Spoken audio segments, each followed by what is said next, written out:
Community School Corporation is committed to providing all students, staff, and visitors with a tobacco-free environment. Therefore, the use of any tobacco products on the grounds of school facilities is prohibited. No pass-outs will be issued at any time during the game tonight. We thank you for your cooperation. Also want to thank our game night sponsor tonight, the Chapel Road Retreat Center. We sure appreciate their support of Viking athletics and also appreciate the support of the many fine establishments that you'll see around Love Straight Court.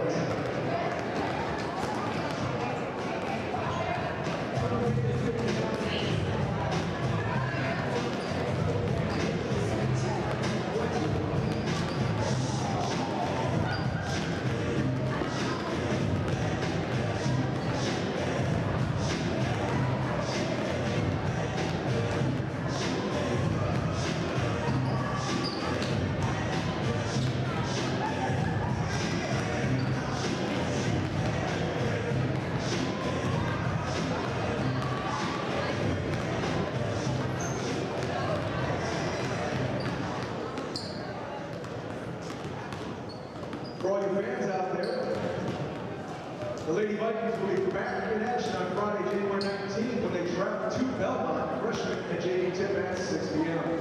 The boys basketball team will host Belmont on Saturday evening, freshman and JV tip at 6 p.m. The boys and girls swim team will host Canterbury on Thursday at 5:30. Gymnastics team will be home on Thursday at 6:30 p.m. versus East Noble.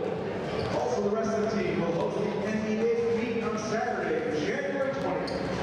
That starts at 9 a.m.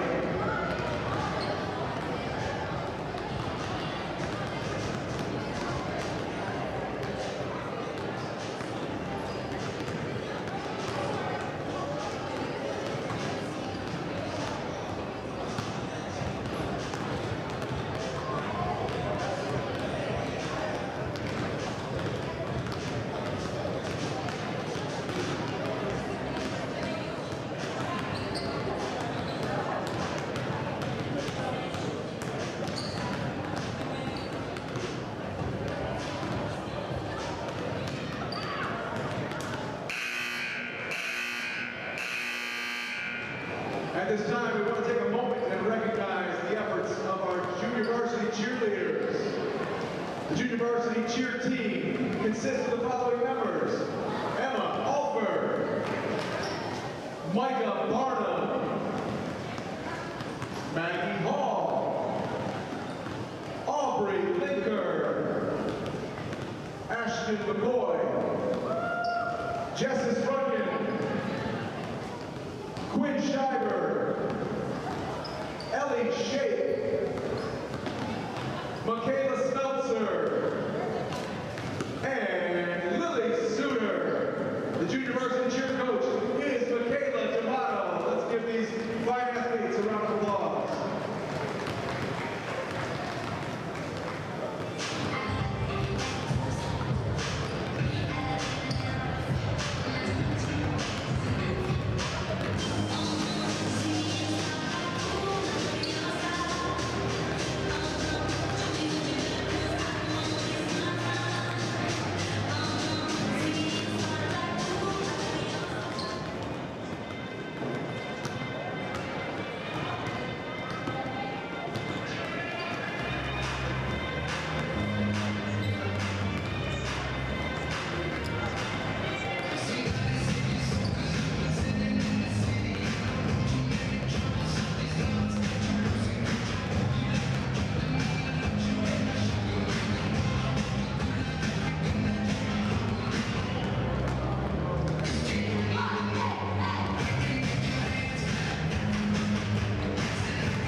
Ladies and gentlemen, welcome to Bob at Huntington North High School for the junior varsity girls matchup between Columbia City and your Huntington North Lady Vikings. At this time, we'll take the opportunity to introduce to you the athletes for this competition. First, the visitors from Columbia City. Starting at guard, number 12, Olivia Kidd. Starting at guard, number 20, Tora Pollard. Starting at forward, number 24, Claudia Strack. Starting at guard, number 30, Isla Payne. And starting at forward, number 34, Sydney Moore. Coaching Columbia City Junior Varsity is Brandon Marshall. And now the starting lineup for your Huntington North Lady Vikings. Starting at guard, junior number 5, Addie Buck. Starting at guard, freshman number 10, Jackie Ellens. Starting at guard, freshman number 14, Haley Doyle. Also starting at guard, freshman number 21, Ella Doyle. And rounding out the starting lineup for the Vikes, number 55, junior forward, Kayla Newman. Coach for Huntington North is Brian Dubble. Officials for this evening's game are Stephen Yoder and Andy Tharp.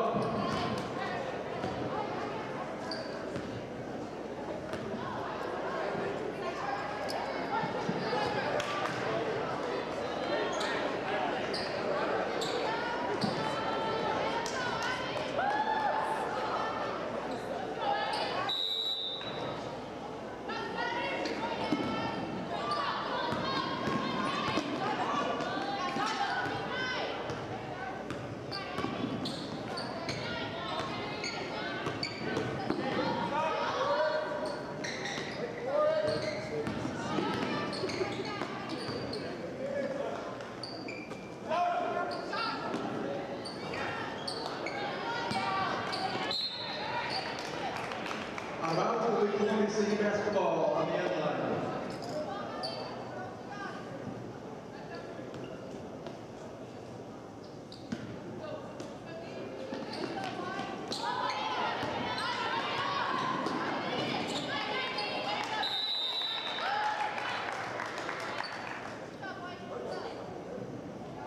Jump ball possession arrow is in favor of the Lady Vikes.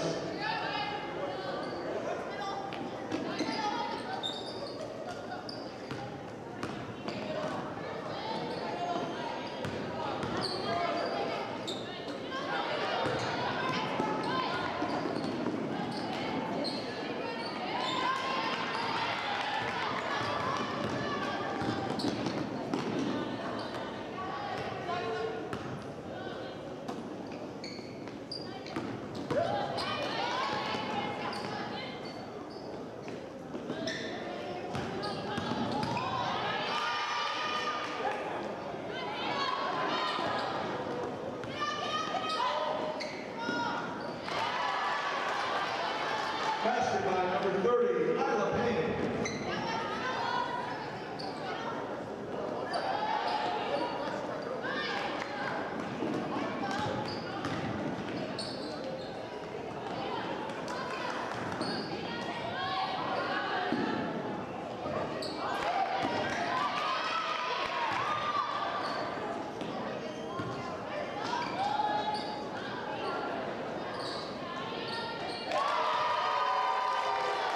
Three-point basket by Addie Buck.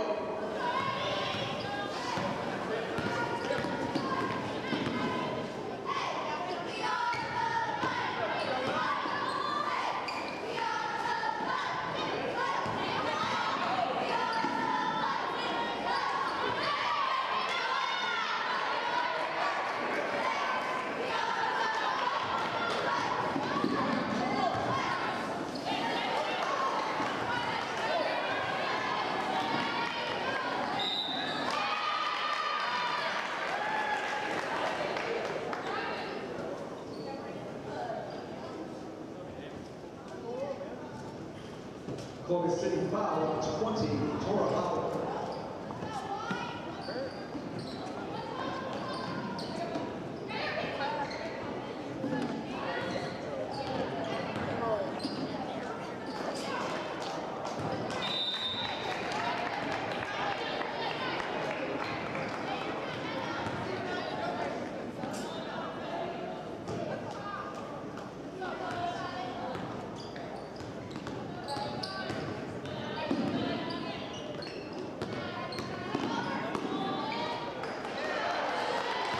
Basketball 12, Olivia Kidd.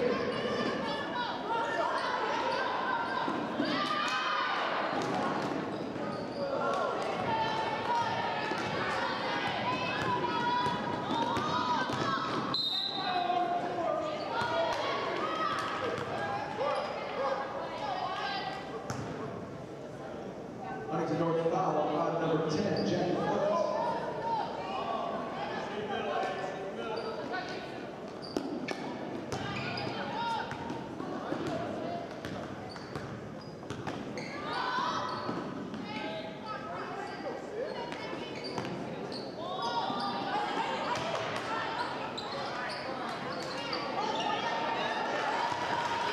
Basketball 24, Claudia Sweat.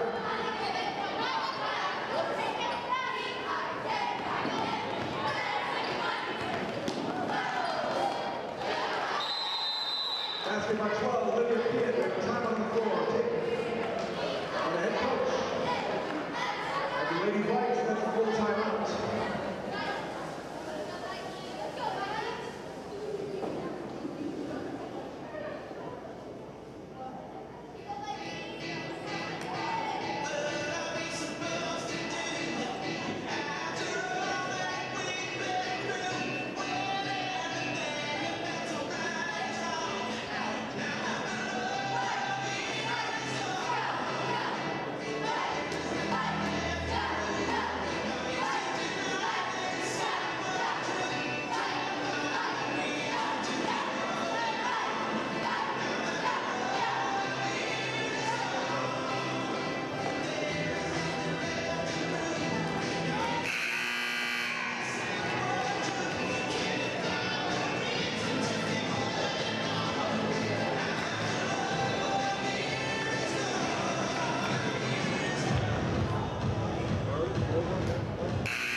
Eagles foul on 24, Claudia Stratton.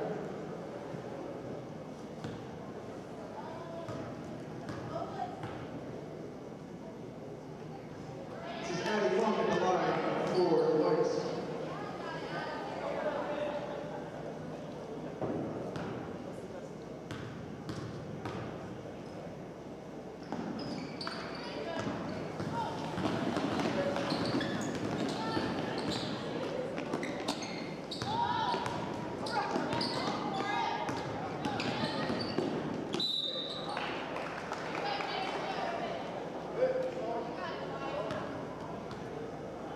Viking personal foul on number 55, and Kate Newman. This will put number 12, and then a kid at the line. She'll shoot 2 for the Eagles.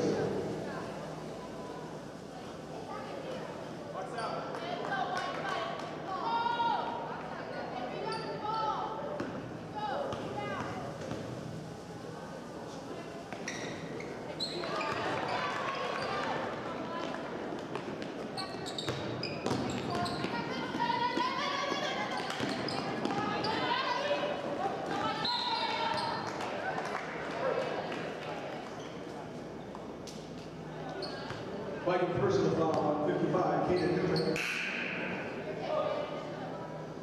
This will bring number 20 in for the Vikings. Nia Kitzmiller.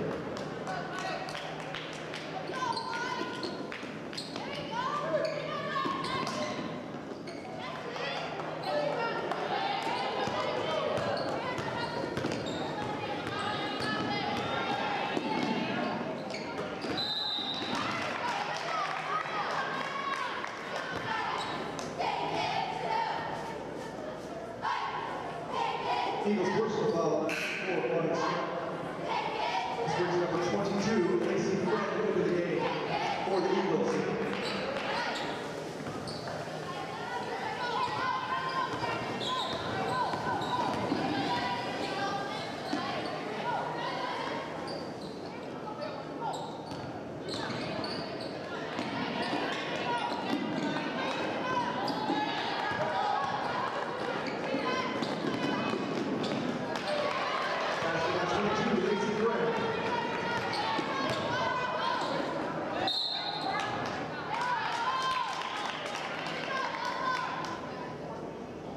Eagles foul on 20, Tor Howard.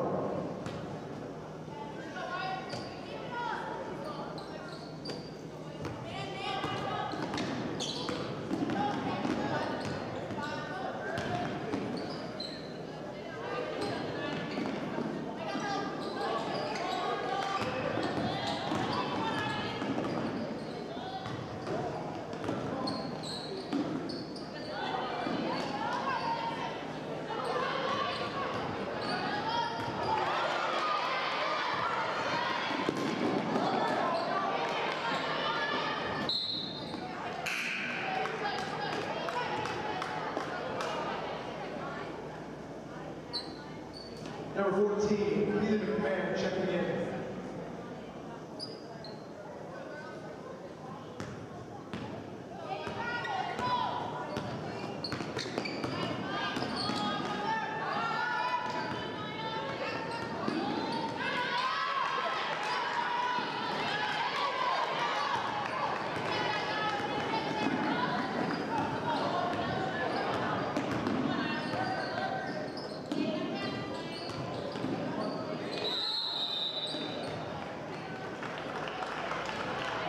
Jump ball possession arrow is in favor of the Lady Eagles.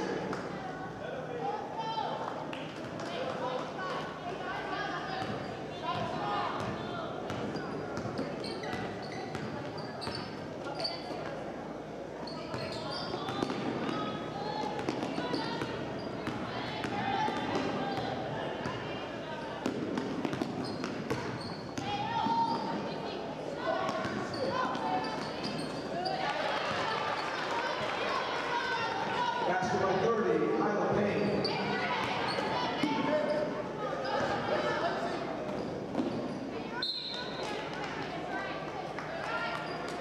Last touch by the Lady Vikes will be Lady Eagles basketball on the sideline.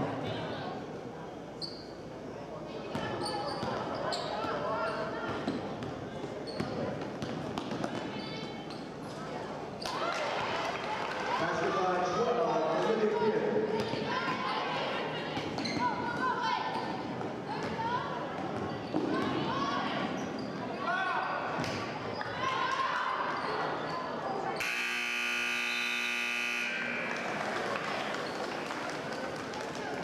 And that's the end of the first quarter.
Fouls on number 30, Eileen Payne.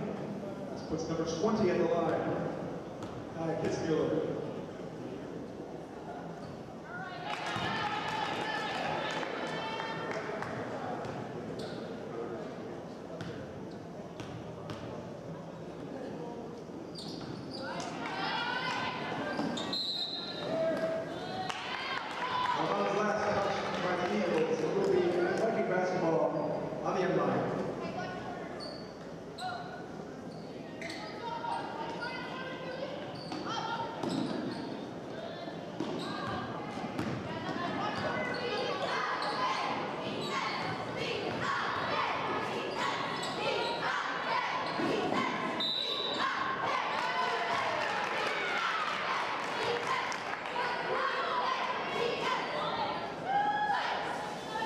Foul on the three-point shot by 22.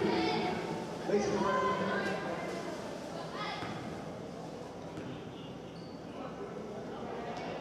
This is Haley York on the line, shooting three.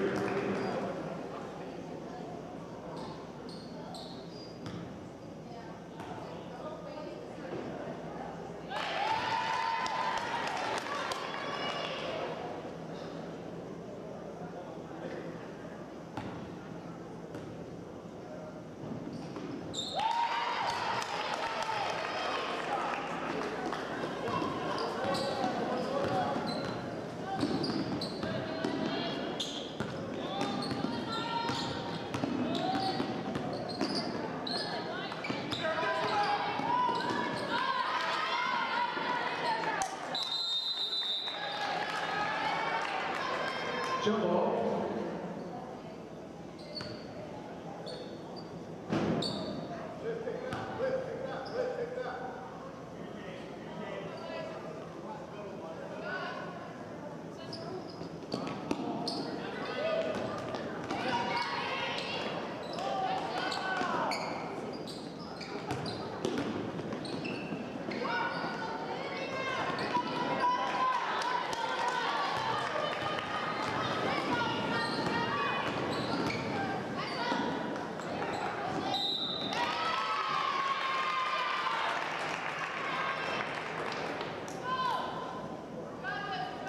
Lady Vikes, correction, Lady Eagles personal foul, number 12, Lydia Kidd.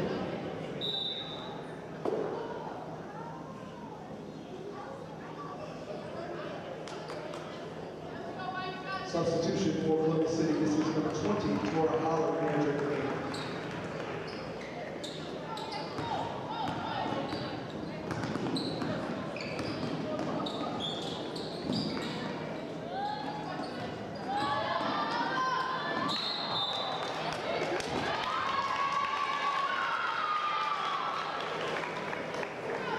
Foul on number 34, Sydney Moore. Ella Doyle will be at the line. She'll shoot 2 for the Vikings.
Jump ball, possession arrow is toward the Vikings.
Eagles foul on 34.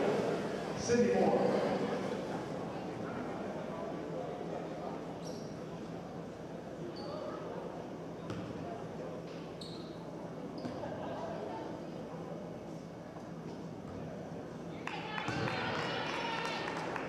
This is Maddie Wellman at the line for the Lady Vikes.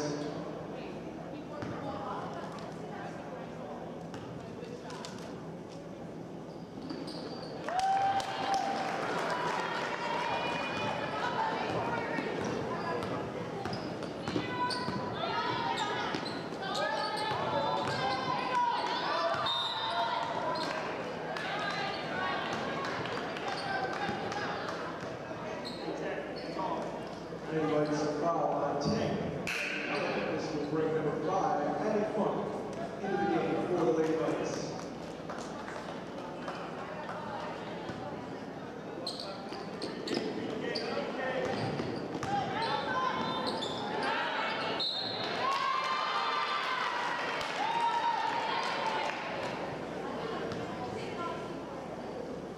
Foul number 30, Ivy Payne.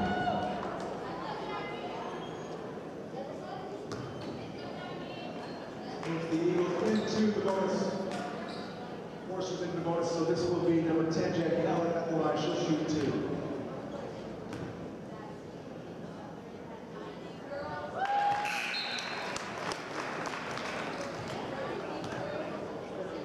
Eva Kennedy into the game for WVSH.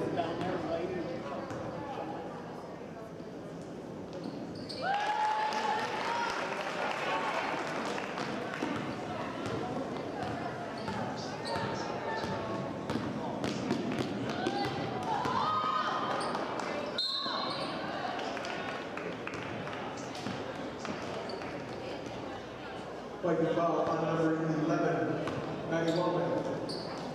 Number 20, Tora Holly at the line. She'll shoot 2.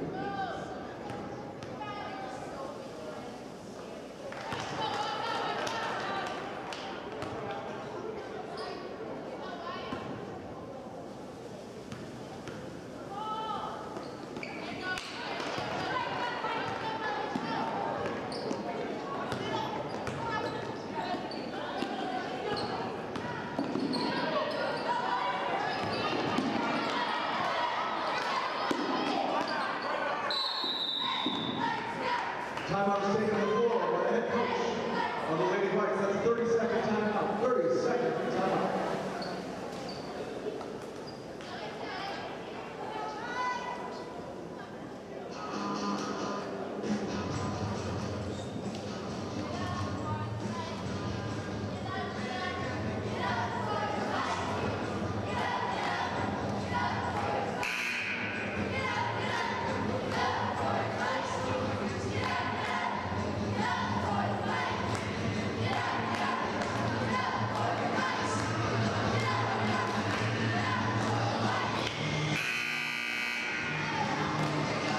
Viking basketball on the sideline.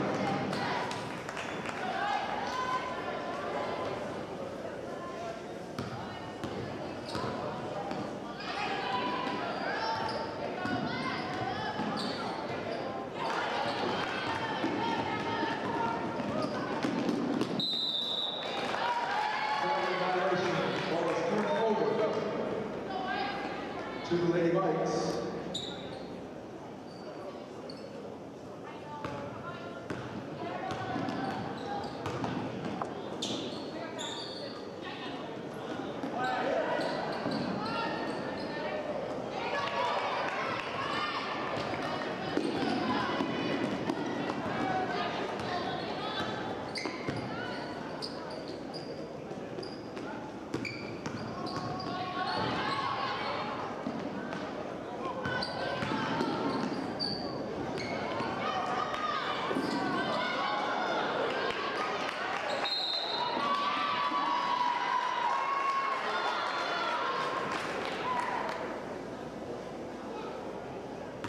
Eagles foul on number 34, Sydney Moore. Jackie Elliott will shoot 2.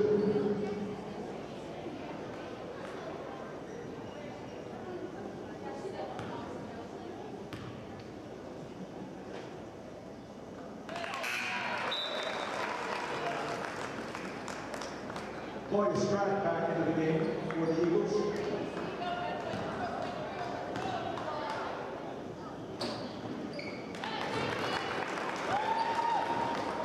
Number 23, Elizabeth Michelson into the game.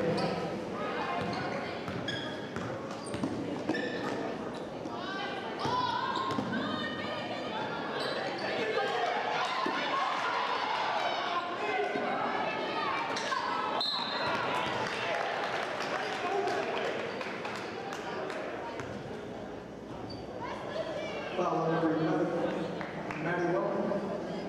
Our laws on the sideline to the Lady Eagles.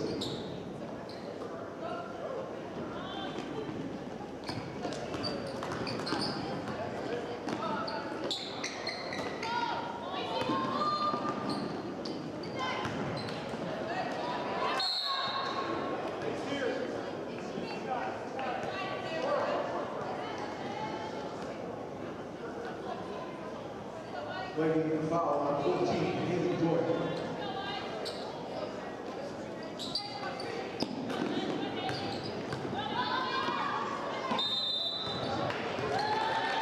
Travel violation.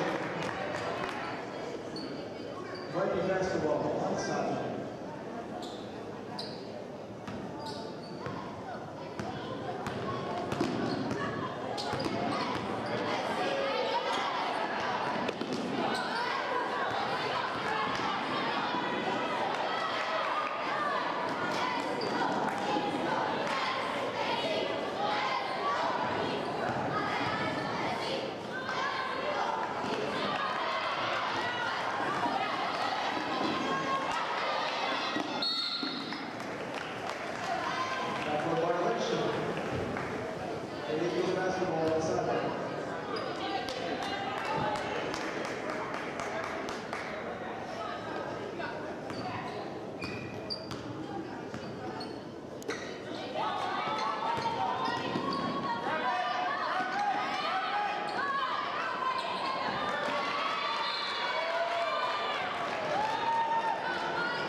special thanks go out to First Federal, their proud sponsor of Huntington Athletics.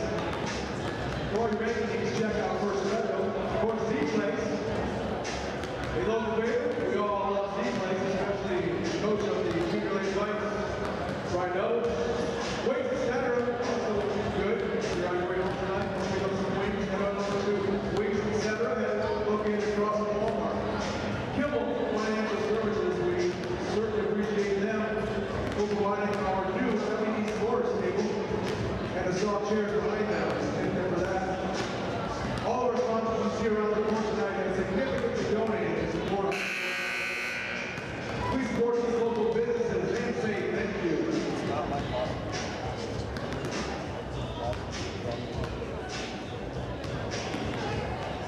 Also special thank you to our game night sponsor. Game night sponsorship is provided tonight by Chapel Road Retreat.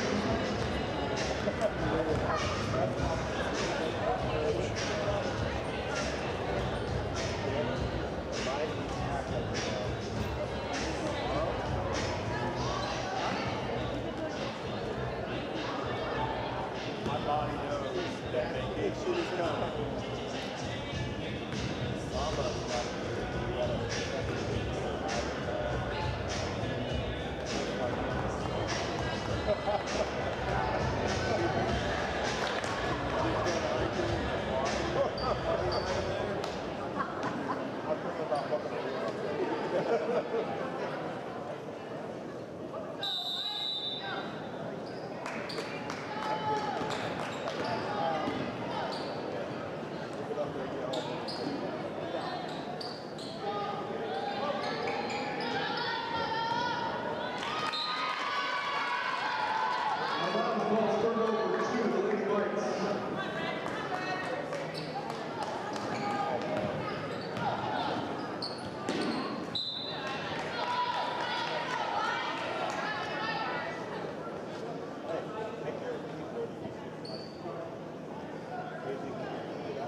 Traveling letters.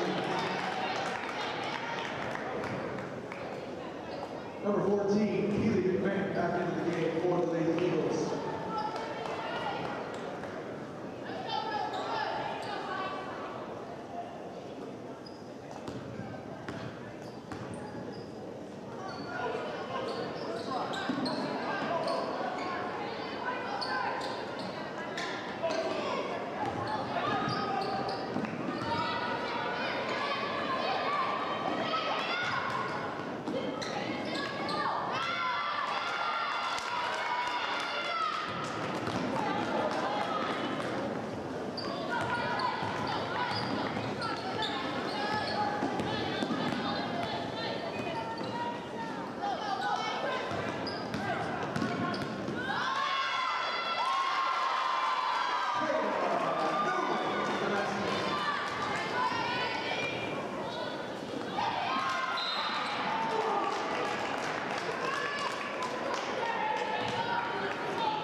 Fouls on 10.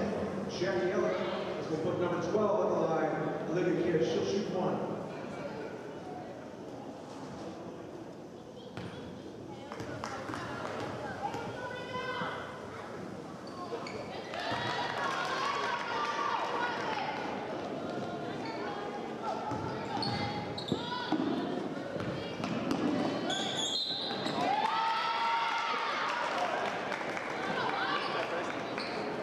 Fouls on 34. So we'll bring number 30 back into the game. That's Ivy Payne.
There's 30-second timeout taken by the head coach of the Lady Eagles.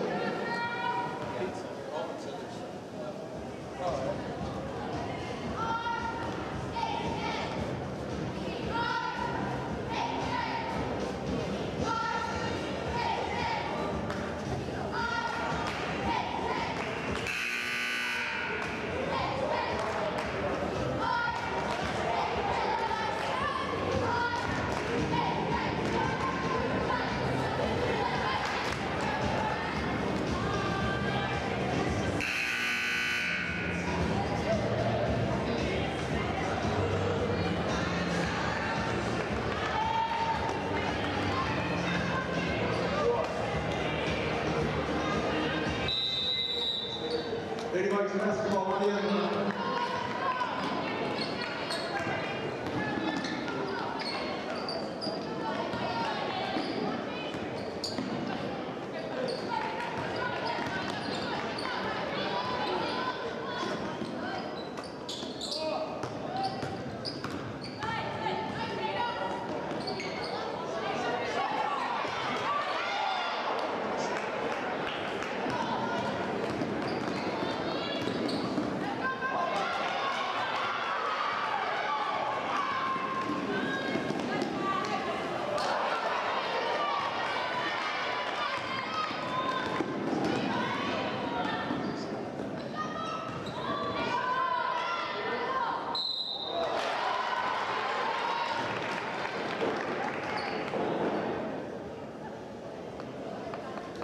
Foul is on Jackie Miller.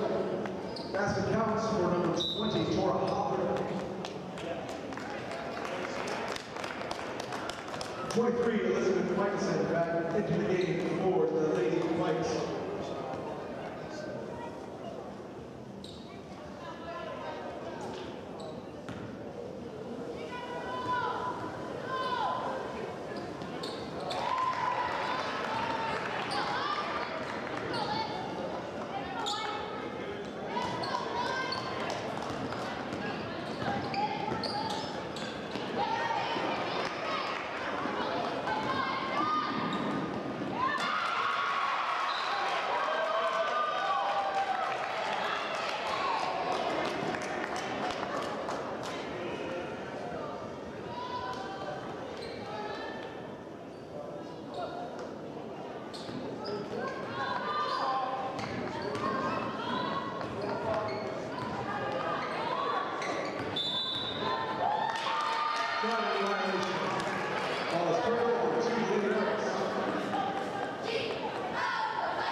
Foul is on 23, Elizabeth Michelson.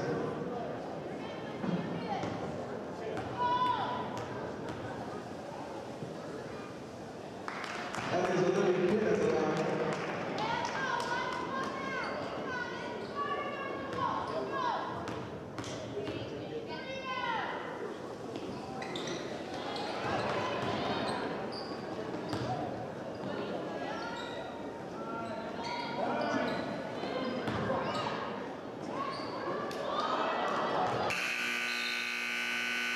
Third quarter, it is Columbia Senior, Lady Eagles 34, North Lady Vikings 26.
Lady Vikings basketball on the sideline.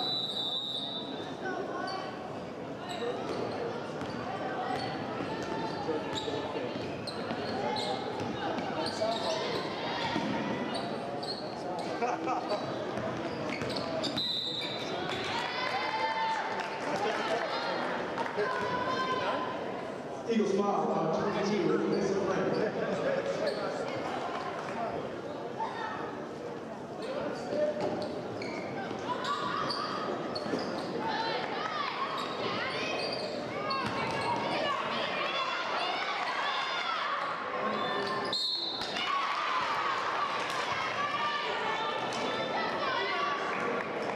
Columbia City foul on 34, Sydney Moore. Addie Funk will hit the line, she'll shoot 2. Yeah, I came back.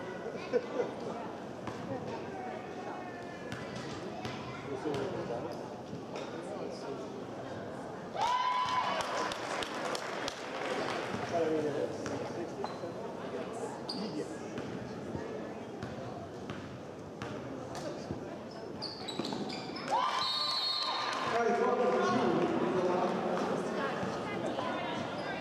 Late violation, the basket does not count.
Lady Vikings foul, number 5, Addie Funk.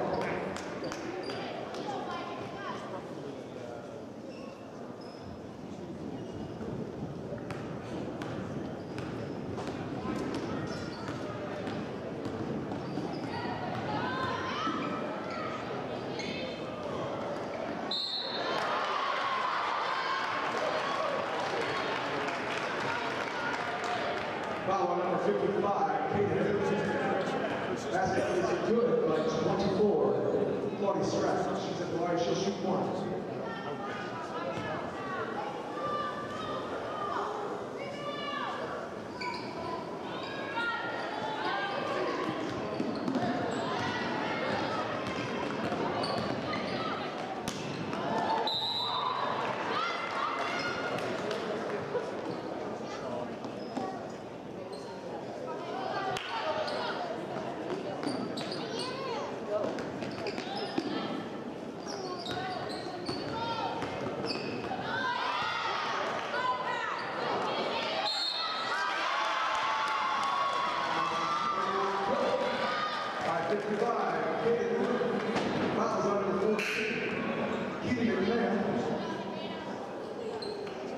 Newman will be at the line. She'll shoot 1.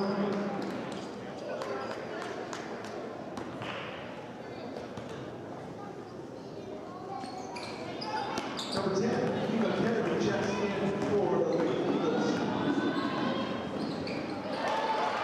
Basket by 30. Ivy Payne. Full timeout is taken by head coach of the Lady Eagles.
Jump ball, possession hero, 4, Columbia City.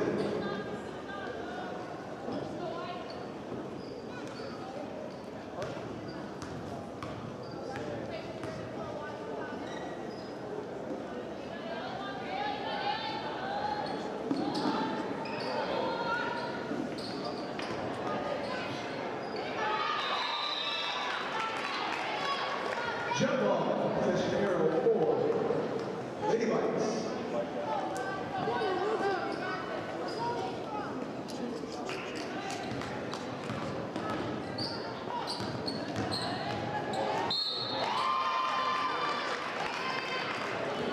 Fouls on number 12, Olivia Kidd.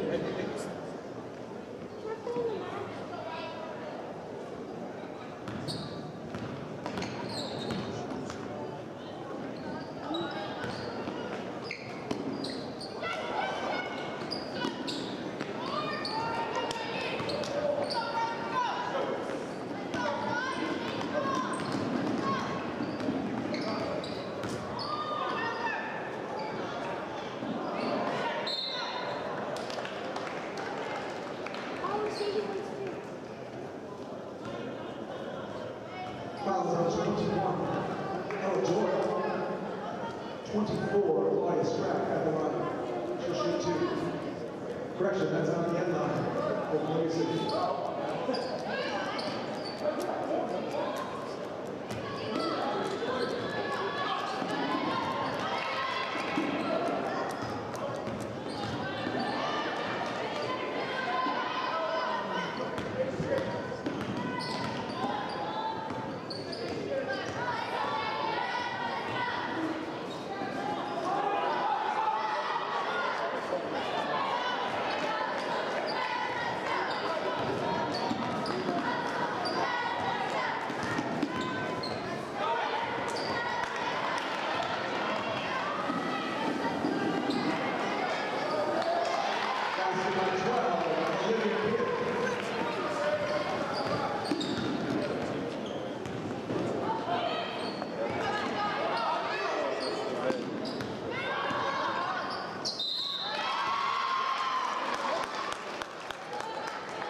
Columbia City foul on Riley Payne.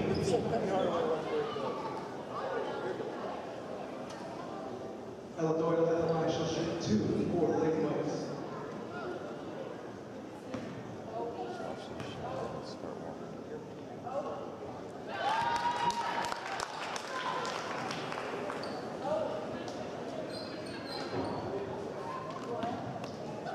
So, do you think Eagles are going to win? Ella Doyle with 2 from the line. Timeout taken by the head coach of the Lady Vikings.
Out of bounds on the end line to the Lady Eagles.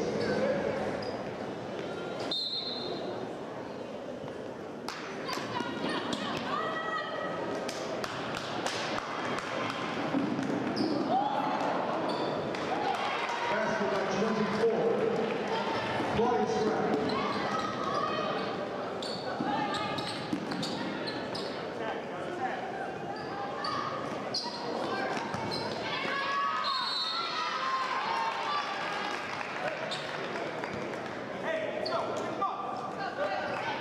Jump ball possession hero in favor of the Lady Eagles.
Kitzmüller at the line. She'll shoot 2.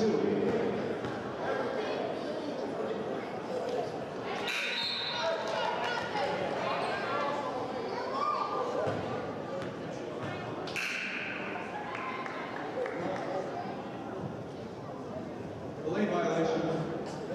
Still shooting 2.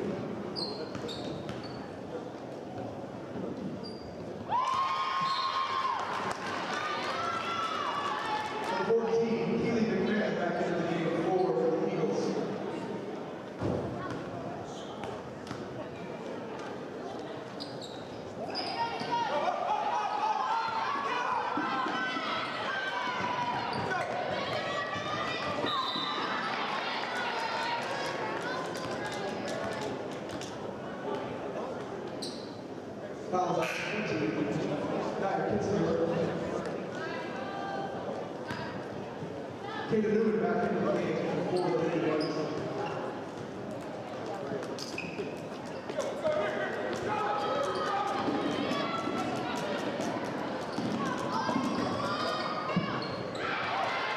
Basket by 24, August Strike.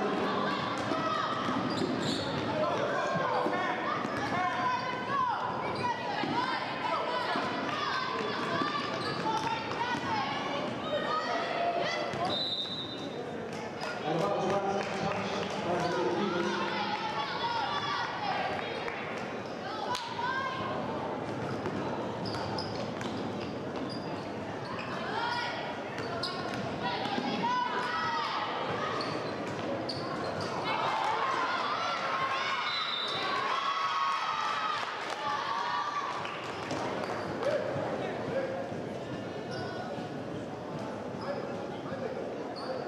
Foul was on number 10, Eva Kennedy.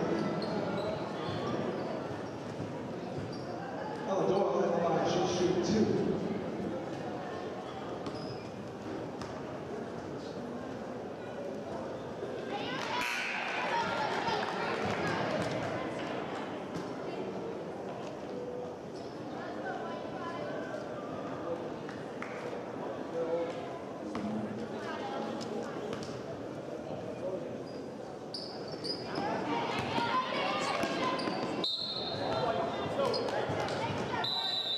Timeout is taken by the head coach of the Lady Vikings. It's a 30-second timeout.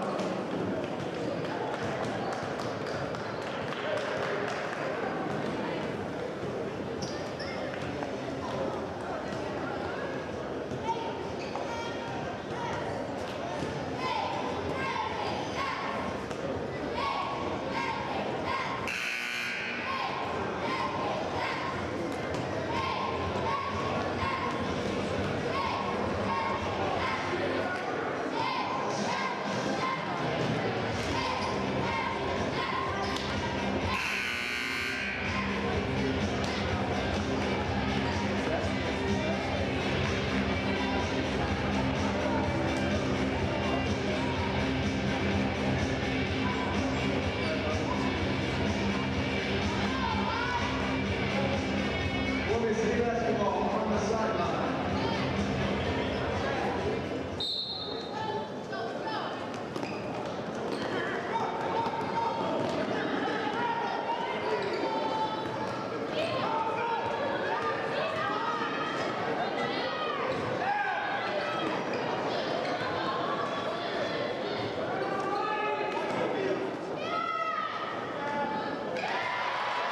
Basketball 10, Eva Kennedy.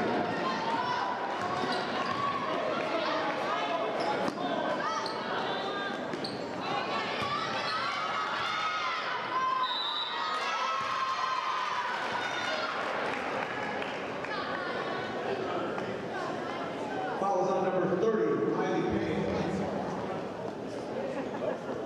Back Kitzmüller at the line.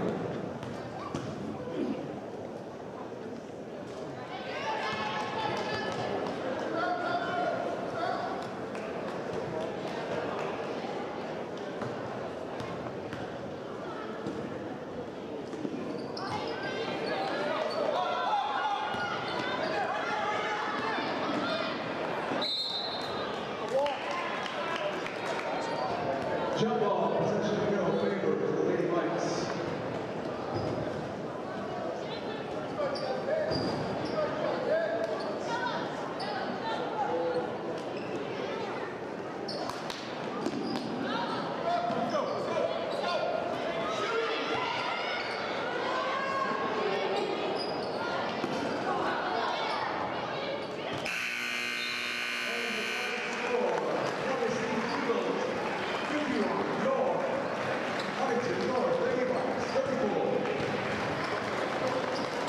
happens in just about 20 minutes. The varsity contest will begin.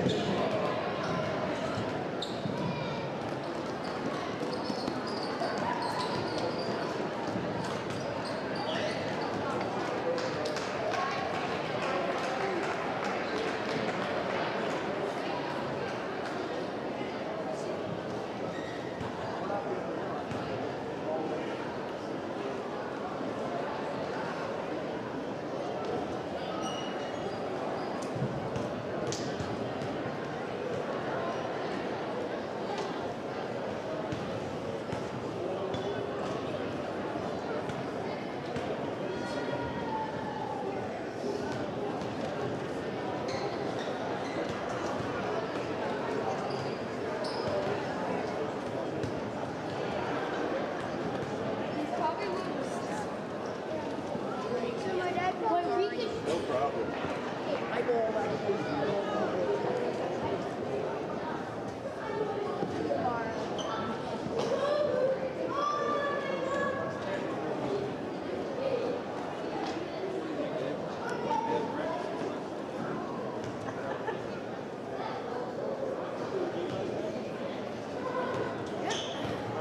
Something about that.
go out and get one in a second.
If you are in the mood for some fresh baked, hot, Otis Spunkmeyer cookies, which you parents are selling, the referees are nodding their head yes, they're in the mood for that. Head on out into the lobby or the concession stand and pick up some fresh baked Otis Spunkmeyer chocolate chip cookies.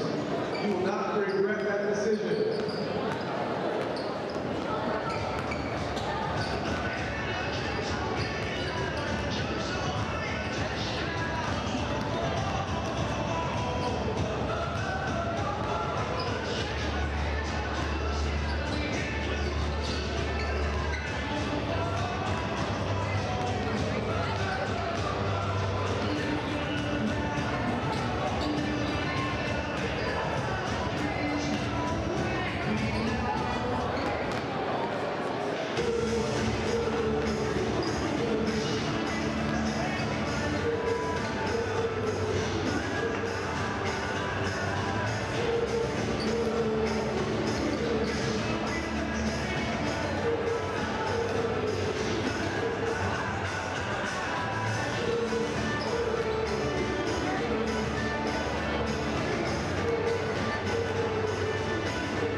time for Huntington North Lady Vikings basketball on your Huntington North Sports Authority, Viking Radio, 91.9 WVSH.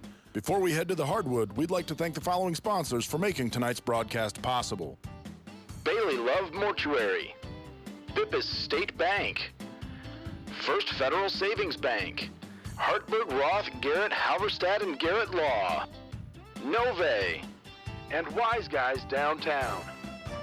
Now let's head to the arena for the fast-paced action of Lady Vikings basketball on your home for Huntington North Sports, Viking Radio, 91.9 WVSH. Welcome to Huntington North Arena. Bob Straightcore, I am Brady Averill alongside my good friend Ryan North. And tonight, the Huntington North Lady Vikings will be taking on the Columbia City Lady Eagles, who are ranked number 3 in 4A right now. So they are a very good ball club, and they've done what they do all year, and they've done it successfully, and they've done a very good job of it. So tonight, Ryan, obviously the Lady Vikings are taking on a very good opponent.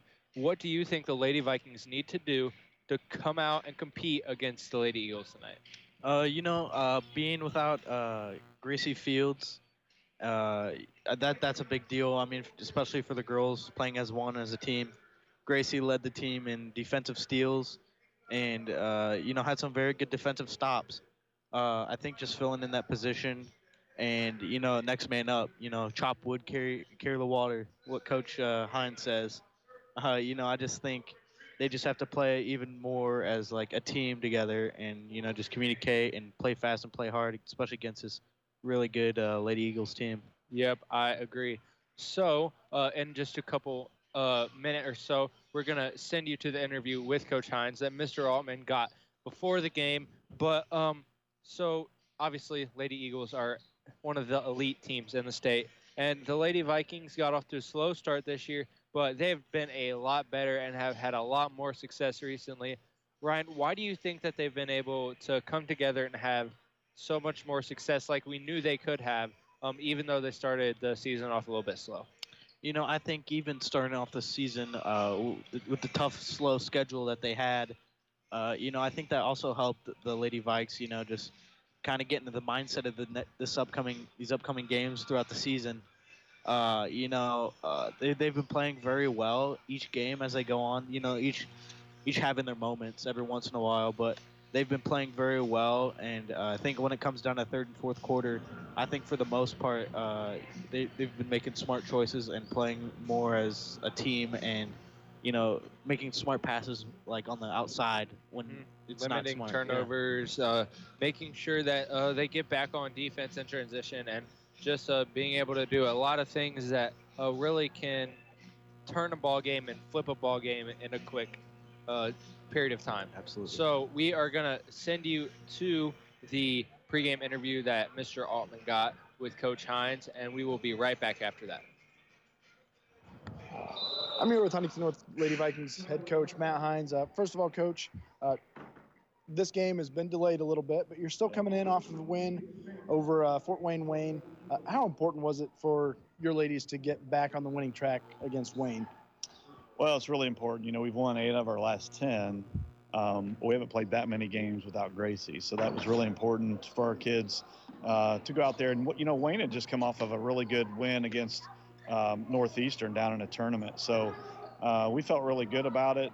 It wasn't perfect by any means. There were some things defensively that we really needed to do a lot better, and we let one of their players get away from us a little bit, and get some threes off. So definitely a learning experience, and that's all we're really trying to do at this point is just learn from each game.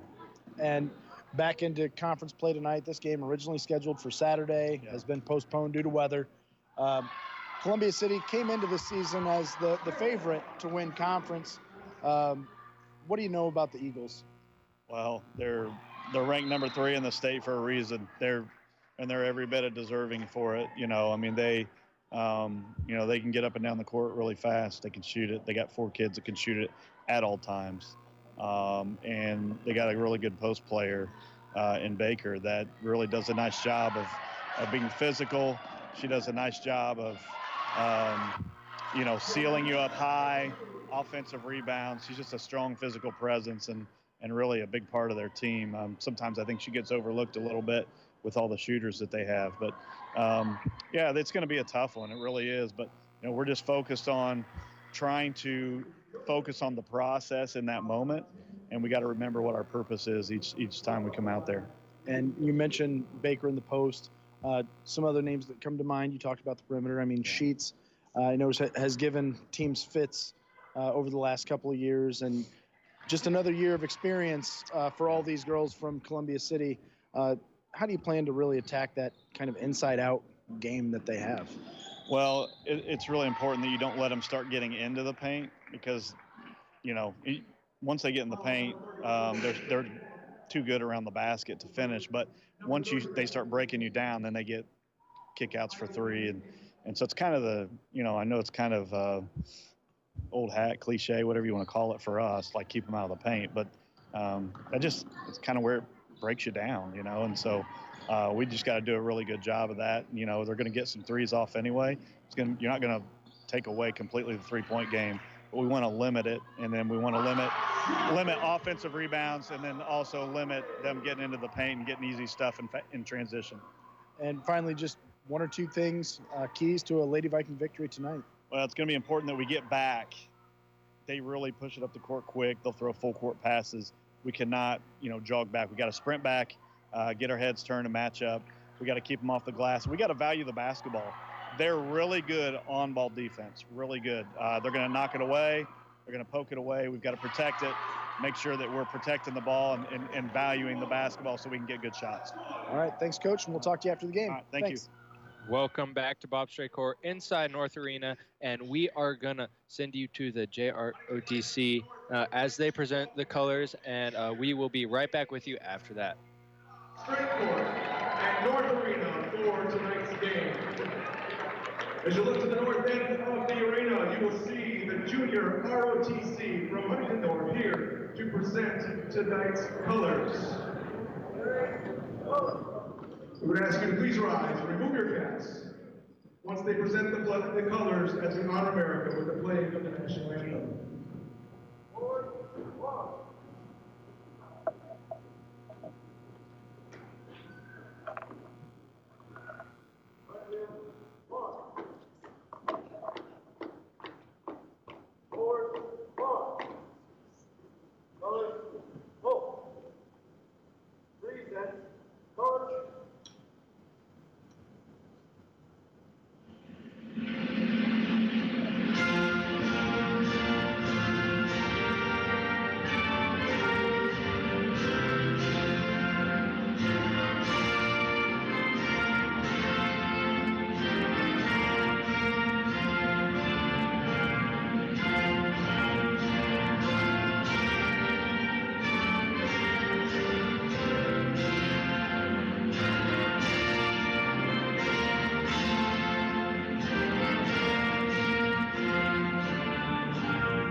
Once again, welcome to the visitors from Columbia City. And now we would like to introduce to you the starting line.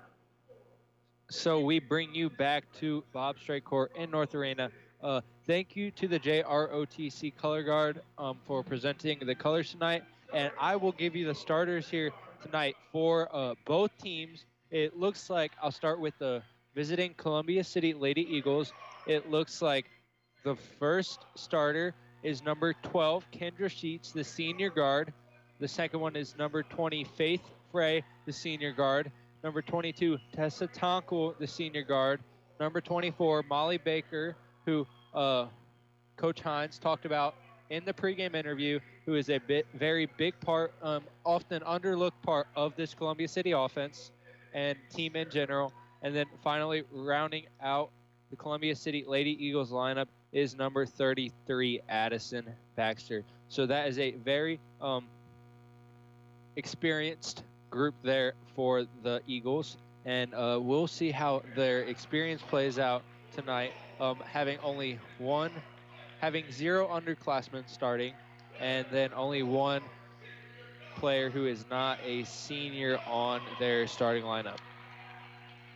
So for the Huntington North Lady Vikings, number 4, Elle McDonald, the senior guard, will start for the Lady Vikes. Number 11, junior guard, Hayden Bailey. Number 14, Grace Michael, the junior forward. Number 24, Marissa Trout, the junior guard forward combo. And then rounding out Coach Hines' lineup is number 34, senior guard Abby Grube. So that is a solid lineup there for the Lady Vikes. And as Coach Hines talked about, Gracie will not be playing tonight. She fractured something in her ankle, so she is not able to participate in tonight's ball game. She's been walking around on a boot, on crutches recently, and that's a really tough loss there for the Lady Vikes. She was one of the big pieces of Coach Hines' lineup. She really did everything. She played defense, she shot the ball, she drove the ball, she created. She was really just a do-it-all player for the Lady Vikes. So at tip-off, it looks like it will be 24 Trout and 24 Molly Baker tipping off for both teams. And the Vikes win the tip. Number 11, Hayden Bailey, comes down with it. She drives down the right wing. Has it on the right block now. Kicks it out to 34, Abby Grube. Abby Grube on the right wing. Swings it to the middle to McDonald. Left wing to Trout. Trout passes it out to Bailey. Bailey gives it to Grube. Grube trying to create. Dribbles in. Kicks out to Bailey. Bailey drives with her left. Puts up a left-handed layup, and that is good. What a good start there for the Lady Vikes. That is a solid first offensive possession and a good way to start out this ball game against a very good Columbia City Lady Eagles team. So 12, Kendra Sheets drives around the screen, but number 20, Faith Frey, is called for the illegal screen. That is a good defensive stop and good job of creating a turnover there. First possession for the Lady Eagles while they're on offense. Lady Vikes did a really good job there. Bailey has in the backcourt. And Bailey turns it over. Looks like 33. Addison Baxter will come away with the ball and put up a layup, and there is a foul called there on Trout. It looks like Baxter will have 2 free throws here coming up. 33, Addison Baker, Baxter. Trout did not like that foul call. She felt like Baxter pushed herself into her and then flopped a little bit maybe, which coming from the Vikings side, I could most definitely see how Trout could think that. Baxter's 2 free throws are both no good. You can hear the student section distracting the free throw shooters on Columbia City's side. Bailey breaks the press, gives it out to Trout. Trout drives in, swings to the left corner of Bailey. Bailey thinks about 3, doesn't take it. Drives in and steps out of bounds on the baseline. That is another turnover there for the Lady Vikes, but they are leading 2-0 with 6:47 left here in the first quarter. Pretty good start for the Lady Vikes, and Lady Eagles aren't off to a great start, but it is early in this ball game.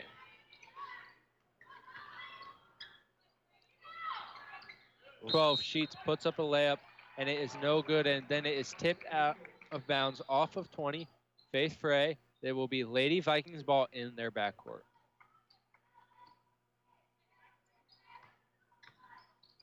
Bailey gets it, gives it to Trout. Trout gives it to Michael. Michael back to Trout. And Michael's pass to Trout is tipped away by number 33, Baxter, and Baxter knocks down the layup on the other end. Bailey gets it. Trout trying to break the press. Bailey dribbles to the middle. Passes it to Trout. Trout drops it down, an easy lay-in for Michael. Good job there by Trout being able to recognize that they had an advantage at pushing the pace and finding an easy bucket. Baxter in the corner to number 20, Frey. Frey's layup is no good. Bailey will push the pace on the other end.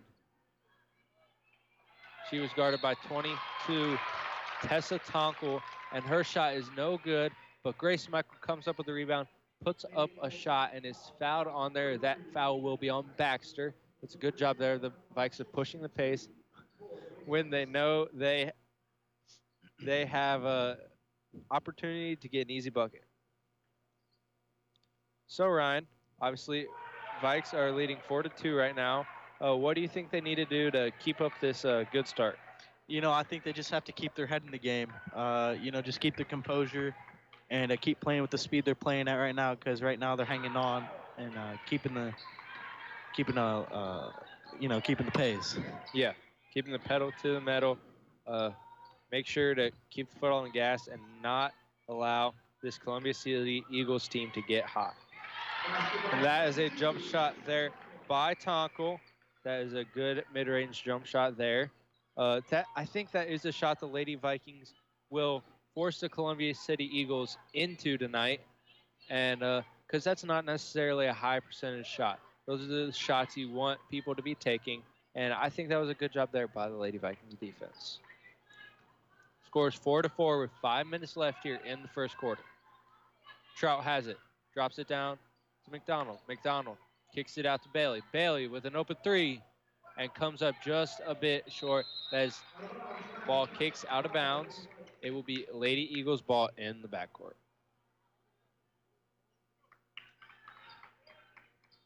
Sheets takes it down, swings it to Frey.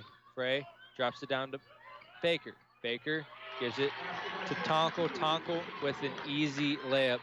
Not a great defensive possession there by the Lady Vikes. Coach Hines a little bit upset, but hopefully the Lady Vikes will be able to figure that out. The Lady Vikes break the press, and Trout puts up a floater, and that is good. Good bucket there by Trout. Good job of breaking the press by the Vikes. Frey puts up a three ball and is no good. Rebound brought down by Bailey. Bailey pushing the pace. And Bailey is called for an offensive foul. That was a good job there by, looked like number 22, Tessa Tonkel, to get back on defense and draw the charge there on Bailey. Ryan, what did you think of that charge call? You know, it could go here or there. It depends on what angle you're looking at it. But to me, you know, it looks like she released the ball before the contact was made. That's just me. Yep.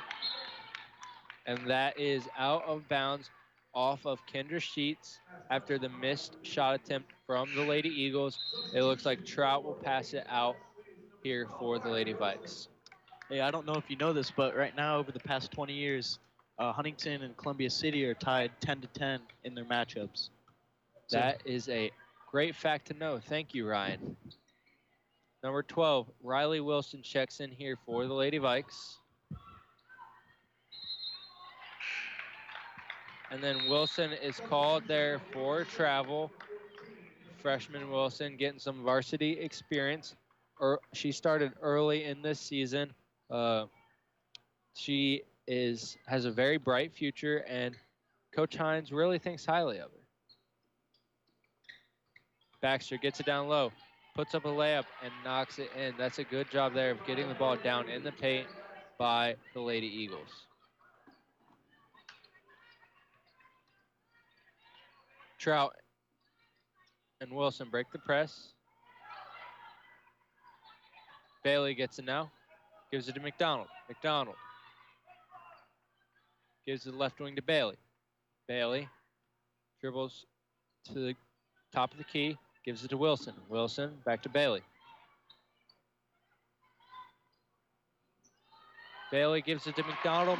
McDonald drops it down to Grace Michael for an easy 2-point bucket. That is a good job there of defeating the 2-3 zone there that the Lady Eagles were running, but the Lady Vikes do allow a quick basket on the other end. That is not what Coach Hines likes to see, but this is not a bad start from the Lady Vikes. They have a few things that they need to clean up, and then they'll be in control of this ball game. So Ryan, what do you think the things that they need to clean up are? The main thing I'd like to see them clear up is when they get the ball in bounds. The full court press is obviously a problem for them, and they got to find a way to get through it. I mean, if that's speed or different passes or different coverage, I think once they figure that out, I think it'll be a lot easier for them on the other side of the court. I agree. I think that the sooner that they break the press, the more success they'll have on the offensive end. And so far, they've done a pretty good job of breaking the press. I think with the press, though, it could also help draw fouls. Yep. Yeah. So get the Eagles into foul trouble, and that's really going to play a huge factor in this ball game. If the Lady Vikes can get the Eagle shooters into foul trouble, then that will put the Eagles in a tricky offensive situation. Baxter drives here, and there is a foul called there on Michael. They said she got into her with the body. The score is 10-8. Lady Eagles lead the Lady Vikes with 2:25 left here in the first quarter. It looks like Faith Minton will be checking in here. She checks in for Michael, it looks like. Baxter's first shot free throw is good.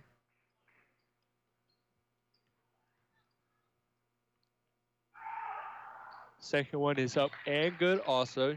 You can hear the pit trying to distract Baxter while she's shooting those free throws.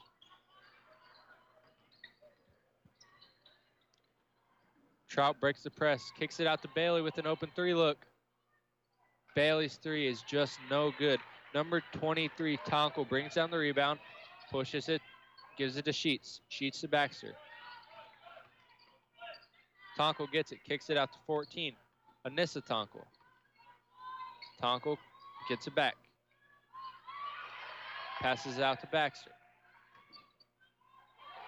Baxter gives it to Tessa Tonko, who puts up a three and is no good, but the rebound is brought down by Baker. Baker then drops it to Baxter. Baxter dribbles in, and foul called there on number 21, Faith Minton. Baxter has had a lot of free throws opportunities early in this ball game. I think how much the Lady Vikes foul is going to be a big factor in this ball game. Absolutely. If some of their forwards get into foul trouble, that could be a big problem for the Lady Vikes. I mean, having 4 or 5 shooters on the team and having them on the free throw line, especially when we're in foul trouble, will not be good. You are correct. The score is 8-14. The Lady Eagles lead the Lady Vikes here with 1:40 left in the first quarter. Bailey gets on the right wing, being guarded by Zylak. Gives it to Wilson. Wilson is fouled there by Anissa Tonko, sophomore guard.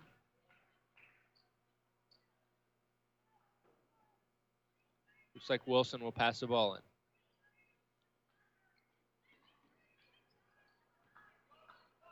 Trout gets it.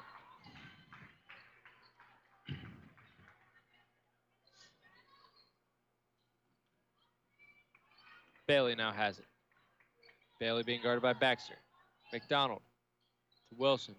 Wilson to Bailey. Bailey down to Trout in the corner. Trout drops it down to Faith Minton. Ball is kicked away. Bailey comes up with it. And it is Lady Vikes ball after Hayden Bailey throws it off the legs of Anissa Tonko.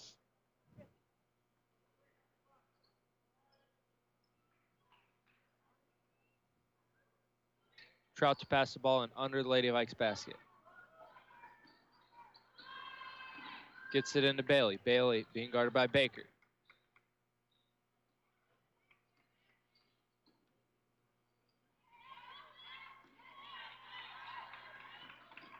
Bailey gives it to Wilson. Wilson to the left wing, Trout.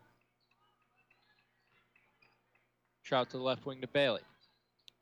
Vikes haven't really done a great job of getting penetration and getting inside of this Lady Eagles defense.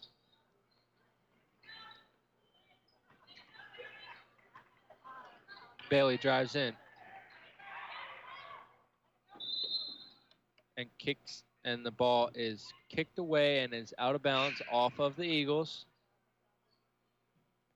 It'll be Lady Vikes ball in the backcourt. I'm surprised they haven't called those kickball violations. Normally that is something you see called, but I guess not tonight. Bailey now has it. Drives in. Drops it to Faith Mitten. Faith Mitten trying to find an open teammate. Finds Wilson. Wilson puts up a three. Comes up just a bit strong. And it looks like the Columbia City Lady Eagles will try to push the pace. Baxter pushes the pace and gets a layup in right before the buzzer. The score is 16-8 at the end of the first quarter. So far, Ryan, what do you think that the Lady Eagles have done well, and what do you think the Lady Vikes need to do a little bit better on? I mean, first off, Lady Eagles are all around playing pretty great ball. I mean, making great passes. They're driving to the basket, absorbing some of the contact there and, finishing at the basket. I think the Lady Vikes, I think they really need to work on not just getting that outside perimeter, just passing it around there. I think they need to attack the paint a little more, but they also need to be careful ball-wise. I mean, with ball handling and stuff like that. They just need to find a click, something to get them to the basket easier. Yep. I think that the Lady Vikes getting inside this zone defense that the Lady Eagles are running will be a big factor on if the Lady Vikes can fight back in this ball game, or if they just kind of let the Lady Eagles decide how the Vikings are going to play this game.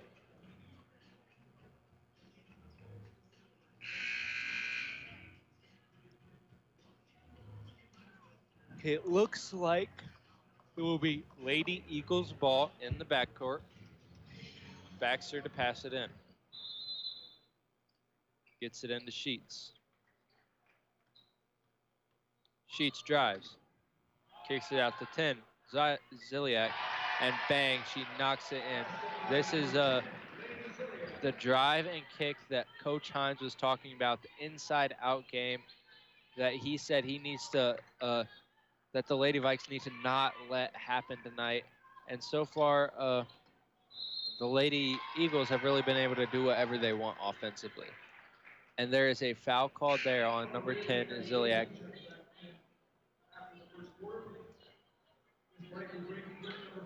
And it looks like 12, Wilson, will check in here for number 11, Hayden Bailey. Harper Bailey, Riley Wilson, Abby Grube, Marissa Trout, and Faith Mitten are all in here for the Lady Vikes. Bailey has it. Gives it to Trout. Trout drives.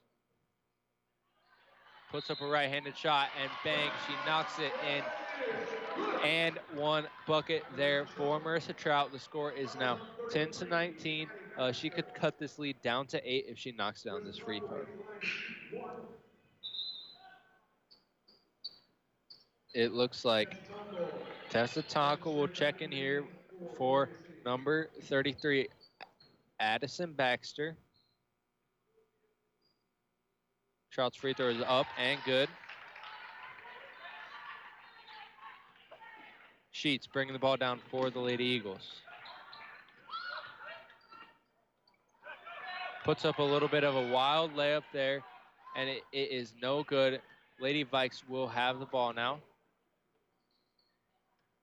Trout has it in the corner of Grube. Grube to Bailey. Grube still has it. Gives it to Trout. Trout out to Bailey. Trout gets back.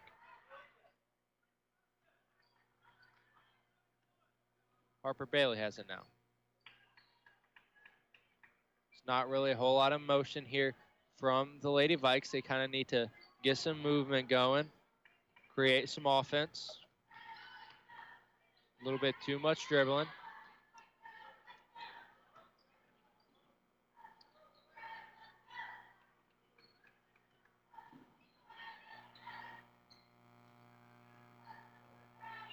Bailey has it on the left wing, drives in. Puts up a layup there and is no good, but rebound brought down by Faith Minton. And then there is a foul there called on Anissa Tonkel. It will be Lady Vikes ball underneath their basket.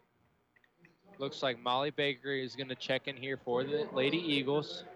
Checks in for Anissa Tonkel. Trout to pass it in for the Vikes. Finds Faith Minton wide open under the basket. Good job there by Trout, finding Minton wide open under the bucket.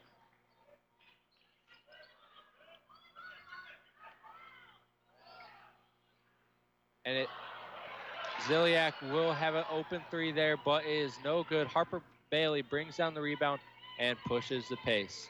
Trout there with a back cut, puts up a shot,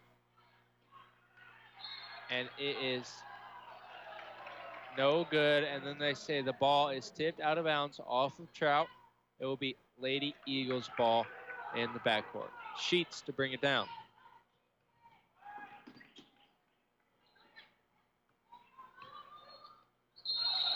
Puts up a layup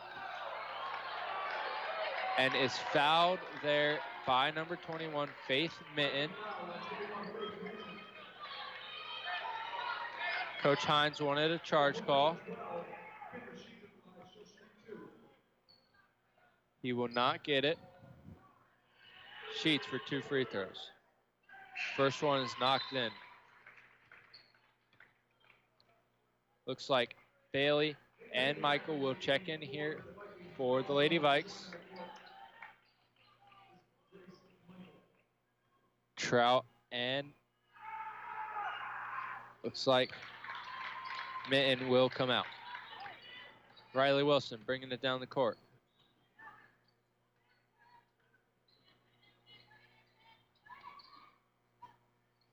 Bailey on the drive. Brings it back out. Passes out to her sister, Harper Bailey. Wilson now has it in the right corner. Gives it to Hayden. Hayden kicks out to Group. And that is out of bounds off of Group. It will be Lady Eagles ball after another Lady Viking turnover. Looks like Elle McDonald will check in here for the Lady Vikes for number 2, Harper Bailey. Sheets brings it down, gives it to Baker. Baker gives it to Ziliak. Ziliak to Frey. Faith Frey with an open 3, and it is no good. That is out of bounds off of the Lady Eagles. It will be Lady Vikings ball in the backcourt. It scores 21-13, 4:50 left here in the second quarter. Lady Eagles lead the Lady Vikes.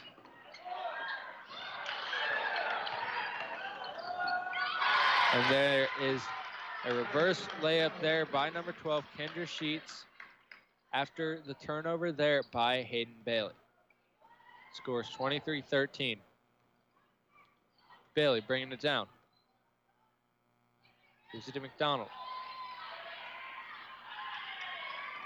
McDonald to Michael. Michael. And then there is a double dribble called there on Grace Michael.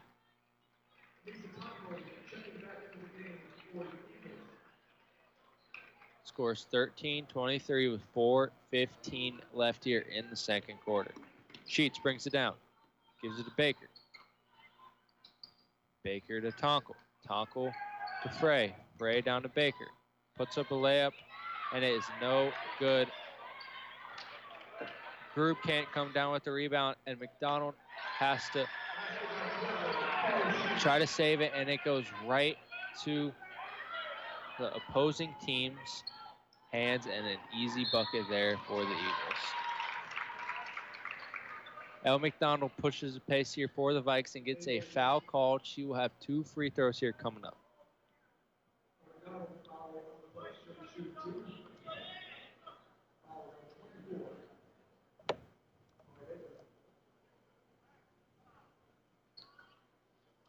First free throw is up and good. Trout checks back in for the Lady Vikes.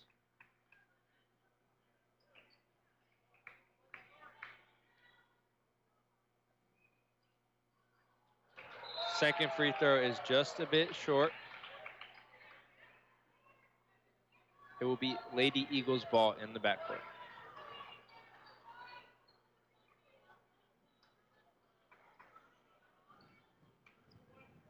Wilson bringing it down. Gives it to Tonkel. Tonkel for an open three ball in the corner. Does a good job there by the Eagles, finding their open shooter and being able to knock down that shot.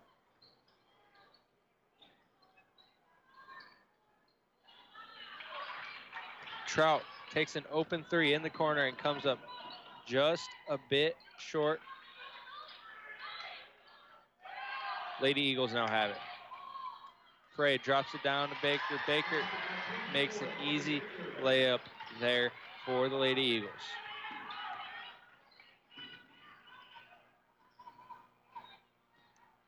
Bailey has it, drives in, puts up a left-handed layup, and it is good. Good shot there by Hayden Bailey.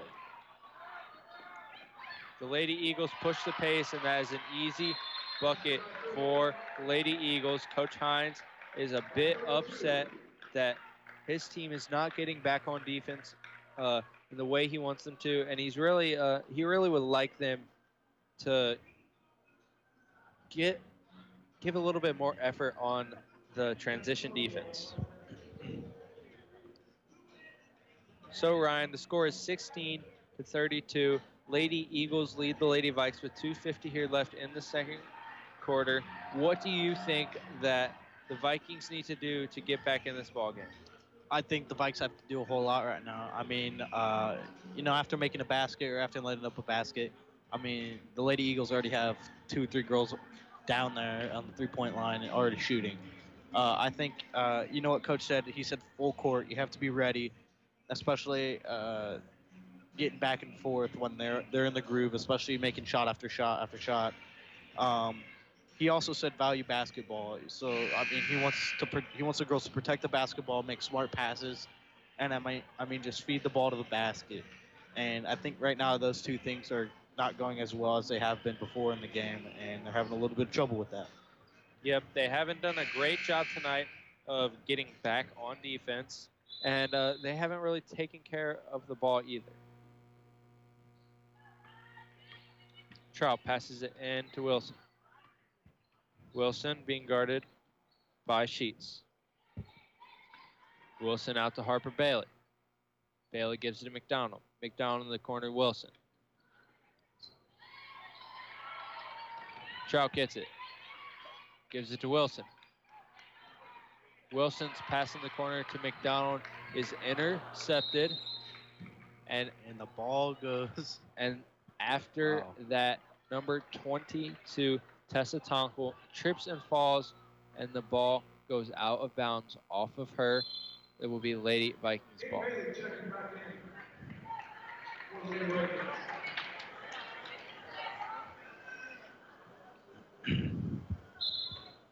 Trout passing it in. Gives it to Bailey.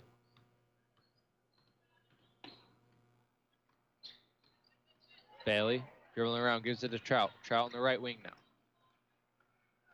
Dribbles in, puts up a layup, and it is no good, but is out of bounds off of the Lady Eagles. It will be Trout passing it in underneath for the Vikes.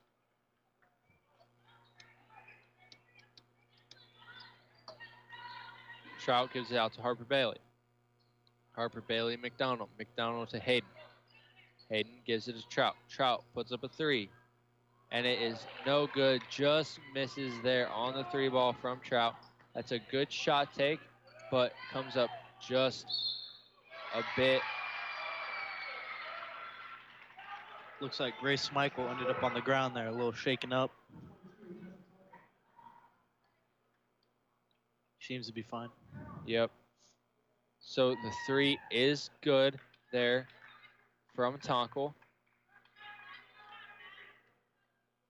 But there's a foul there on number 24, Molly Baker. That is her second foul of tonight. There's 1:50 left here in the second quarter.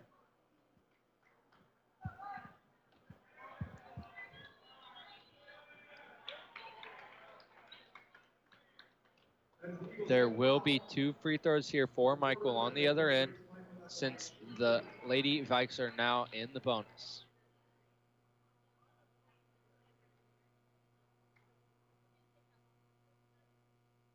First free throw is up and good. Second one is on the way.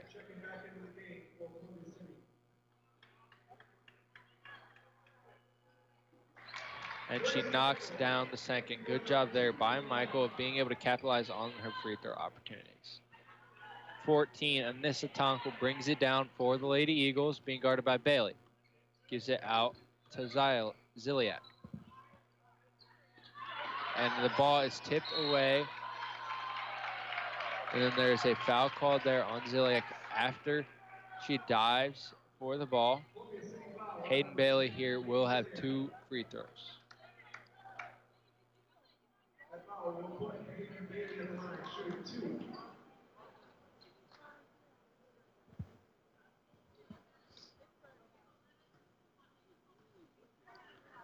First free throw is up and no good there from Bailey.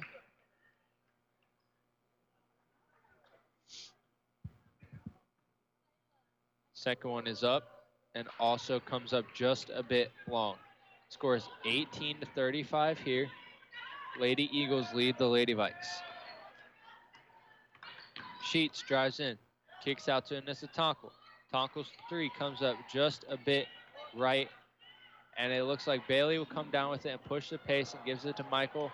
Michael's layup is no good, and McDonald comes down with the rebound and is able to put it up and get a foul call. She will have 2 free throws coming up here. There you go. First free throw comes up just a bit right.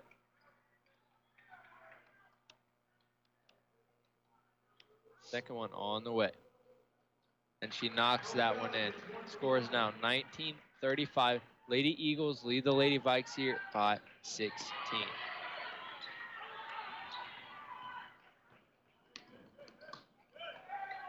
Frey now has it.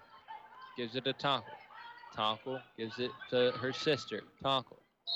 And then Tonkel puts up a shot, and there is an and one there called. That is an impressive shot there from Tessa Tonkel. That was an impressive shot. Not great defense there from the Vikes, but still impressive to finish through that contact and able to make down the shot, even though her free throw comes up and does miss just a bit left. Bailey now has it. Gives it to Trout. Trout to Harper. Harper to Hayden.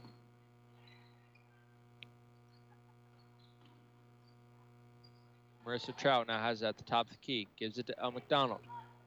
Hayden Bailey now has it in the right corner. Dribbles all the way out to the top.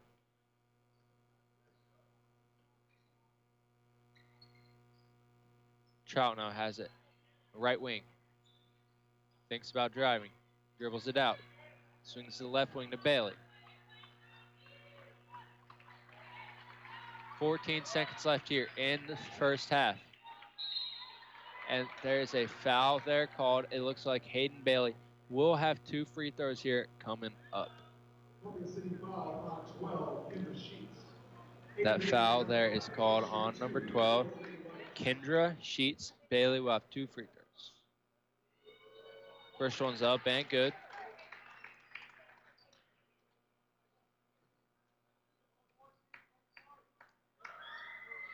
And she knocks in the second. Sheets bringing it down for the Eagles. 6 seconds left now. Puts up a 3, and it is no good. Comes up just a bit short and right. That is an error ball there from Kendra Sheets. Score is 21-37. at the end of the first half. That is not a great half of basketball there from the Lady Vikes. But Ryan, what do you think that they can do to bring themselves back into this ball game and have a successful second half? You know, like I said, and like what Coach said, you got to value the basketball. You got to protect. You gotta run up and down full court. I mean, especially when they're passing it in, and Coach Hines' famous catchphrase: "Chop wood, carry the water." It's basically what you got to do. You got to be a part of the team, and just like you practice, you got to play like you practice. Go all out. Yep. So we'll be back after this week's episode of Commissioner Corner with IHSAA Commissioner Paul Nedig. You're listening to Huntington North Lady Viking Basketball on Viking Radio 91.9 WVSH. The Lady Vikings trail the Lady Eagles by 16. The score is 37-21. We will be right back with you after Commissioner's Corner. It's time for the Commissioner's Corner, an exclusive weekly conversation about Indiana high school sports with the Commissioner of the IHSAA, Paul Neidig. Now for an up-to-the-minute report about what's happening in the constantly changing world of high school sports, here's Coach Bob Lovell with Commissioner Paul Neidig. It is your weekly conversation with the Commissioner. It's the Commissioner's Corner. I'm Brendan King, filling in for the Coach Bob Lovell. Welcoming on the busiest guy you know. That's the Commissioner of the IHSAA, Paul Neidig. Paul, great to be with you as always. And I know doing scoreboard updates on Indiana Sports Talk over the last few weeks, one fun thing that always pops up, county and holiday tournaments. You yourself, Paul, as a former player, playing in those where it's either multiple games in one day or you're going back and forth to the gym every single day. What do those mean to you? Well, I think it's really a great time of the year, Brendan. And coaches you for a moment you take away the school aspect, which is the most important thing that we do, but you take that out of the day to day for these student athletes, and it puts a coach in a gym with student athletes, and it gives them a chance to really work on the game over break. And I think that's what's really important for me. And we've seen. Basketball in Indiana is certainly in great shape, but we've seen the number of holiday tournaments across the state have jumped up to I mean, they're everywhere. I think I mapped out where I could have seen like 27 games if I would have stayed on it between the end of Christmas and New Year's. But when we went to 22-game schedule, we really saw an increase in the number of holiday tournaments. But it's just a great time of year. It's a chance to focus on family, friends, and basketball. Well, it's a community aspect, right? Because not only are the kids on break, likely the people in the community are on a holiday break from work, or at least a little bit, right? So it gives them a chance to catch a game. It does. It's just it's a more relaxed time for, as we all try to make a living working, and it gives you a chance to have a few days off and go in the gym and watch your local high school team. I know guys that go out and they'll sit in the gym all day long and just watch game after game after game, just because, and I say guys, people, certainly there's a lot of women in this state that love this game too, but I see, it's just a great time of year. Paul, coming up January the 21st, hard to believe it's already here, the 49th annual IHSAA Girls Basketball State Tournament Pairing Show. Bob Lovell, Greg Rakestraw will be there. Man, this always comes up quick, doesn't it? It does. And I was just with Assistant Commissioner Janie Elmer, who oversees girls basketball, just a few minutes ago, and she's in her office and got spreadsheets laid out across her desk, and she's working on what officials' assignments may be in the future. She's working on her communications to schools as far as operation of the tournament, and it's tournament central in her office today. And it has been all week, just getting ready to put on another IHSAA state tournament on the girls' side. Again, that's January 21st, the pairing show with Coach Lovell and Greg Rakestraw. I'm Brendan King here filling in for Coach on the Commissioner's Corner along with Paul Neidig. Paul, we were just talking off the air. Not only is the pairing show coming right up, so is wrestling season and some changes coming to especially where wrestling is going to be held for the state championship, right? Yeah, the beginning of the tournament, as we walk through the sectionals, regional, and semi-state, they're going to look much like they have in the past, similar locations. But we did have to make a change due to a little thing called the NBA All-Star Game, and certainly, it's that event's just phenomenal, and it's great for our state and the city of Indianapolis, and our sponsors are our friends, Pacer Sports and Entertainment, came to us a while and said, "Hey, we want to be able to do this," and we didn't. We just got to looking and see. We just found a place to go wrestle a state championship, and we're going to do that this year in Evansville. And so we're going to go to Evansville, and we're going to have the whole state and let Evansville put their best foot forward, like Fort Wayne and other states or other communities have done over the years. And we've had to move tournaments, and I think Evansville, I know they're ready. It's my hometown. Right. It's a wrestling hotbed, and we got people that are already. I think a couple of them may be lined up outside the door waiting for that tournament here in about 6 weeks. It is going to be a hop-in time for sure. I'm Brendan King on the Commissioner's Corner with Paul Neidig. Paul, always appreciate the time. It's great to catch up with you, my friend. Thanks, Brendan. We'll see you in the gym somewhere. Thanks for listening to The Commissioner's Corner with IHSAA Commissioner Paul Neidig and Coach Bob Lovell. And thank you for your continued support of the high schools in your community. Welcome back to North Arena at Bob Strait Court, where the Huntington North Lady Vikings trail the Columbia City Eagles 37-21. So Ryan, what do you think that the Lady Vikes need to do to get themselves back into this ballgame? Well, Brady, I believe it's pronounced Columbia. Okay. And okay. I think the Lady Vikes right now, they're kind of on like a subtle path, just kind of sailing through.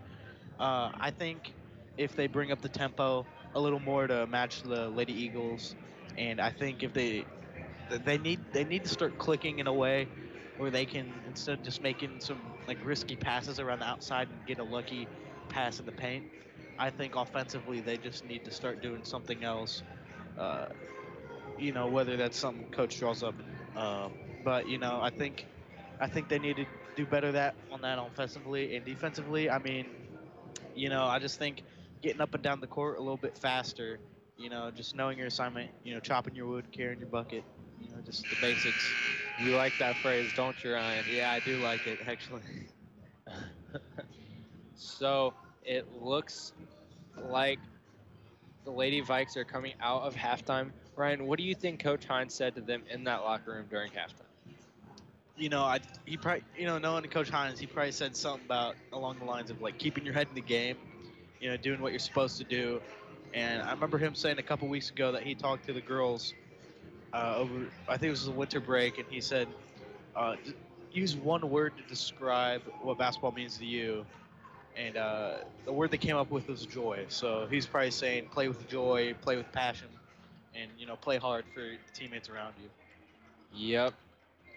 I think you're right, Ryan. I think that he's going to try to encourage these girls to get back in the ball game and to play with all of their hearts and try to fight back in this game.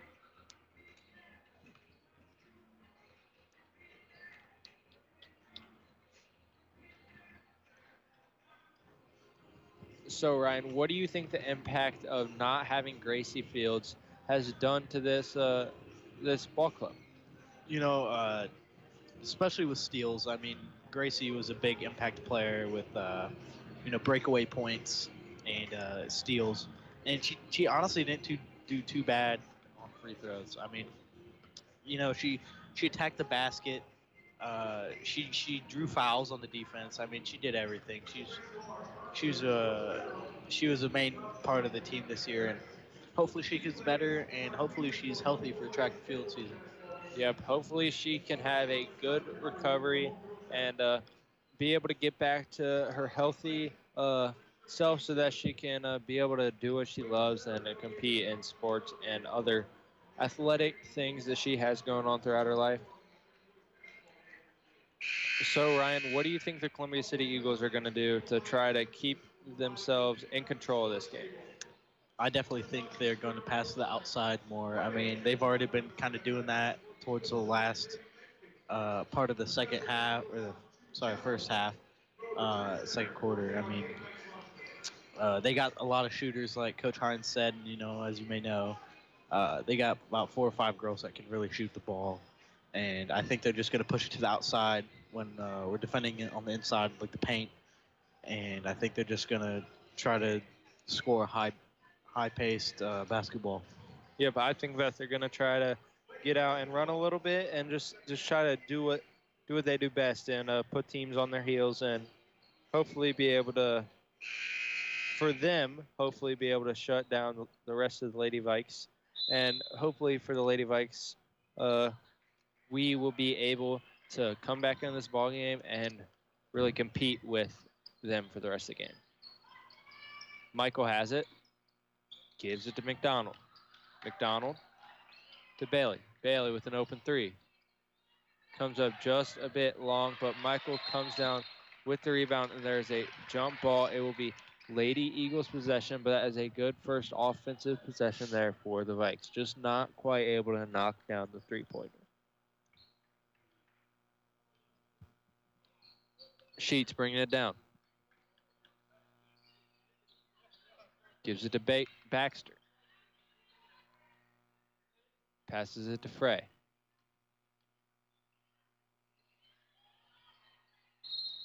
Frey to Sheets. But there is a foul called there. It looks like it'll be on number 34, Abby Grube. Correction, they called it on number 11, Hayden Bailey.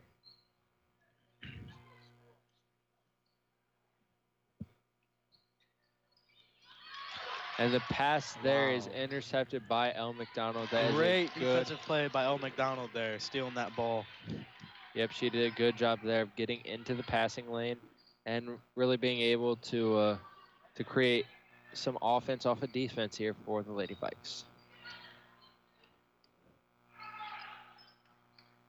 Looks like Tessa Tonka will put up a 3-ball, and it is no good. It's brought down by Michael. Bailey will now push the pace. Gives it to Trout. Trout gives it to Grube. Bailey now has it. Gives it to McDonald in the right corner.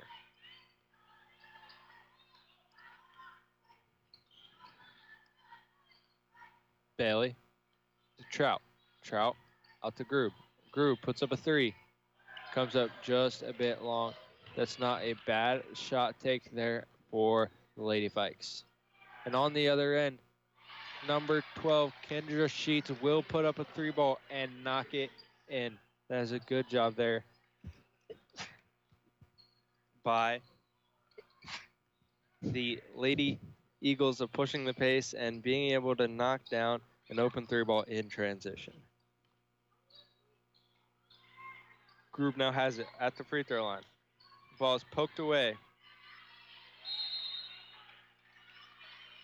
And it will be a jump ball. It will be Lady Vikings ball.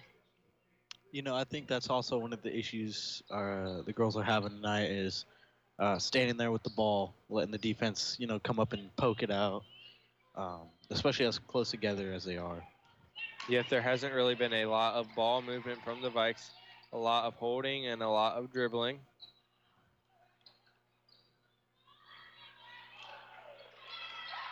And after Grube's layup attempt, Grace Michael comes down with it, puts up a layup, and knocks it in. Frey thinks about a 3, drives in, and gets blocked there by McDonald. Good defensive play by McDonald so far in this the early parts of this second half.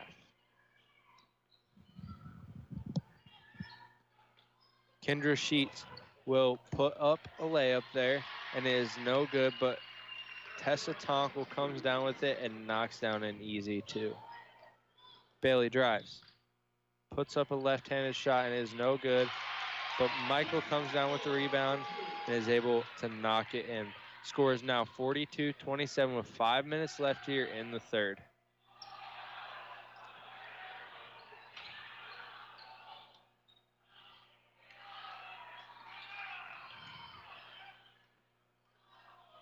And Sheets will put up a 3, and it is no good. Michael comes down with it and then is pushed to the ground. Grace Michael looked shaken up again. So Faith Minton subbed in for. Faith Minton now subs in for Grace Michael after Grace took a hard foul there.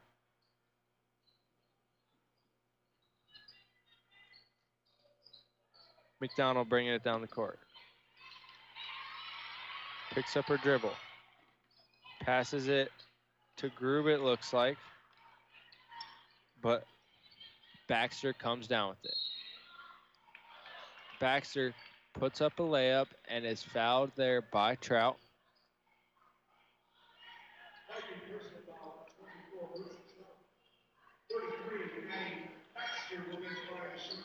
Baxter will have 2 free throws.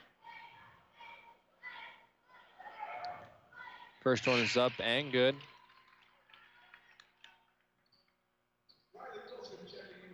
Looks like Wilson will check in here for 34, Abby Grube.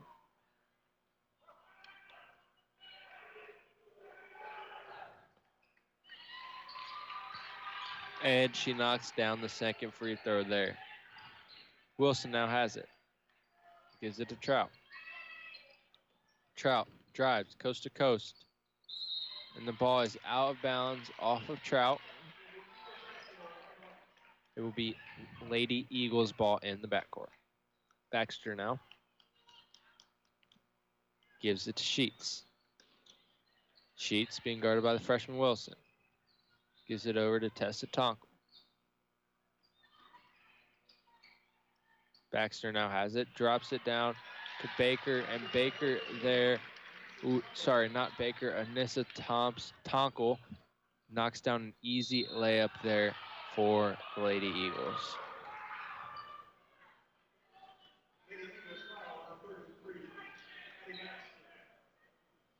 Looks like the foul there will be called on Addison Baxter. Trout will have the ball in the backcourt. Bailey now, being guarded by Tessa Tonkel.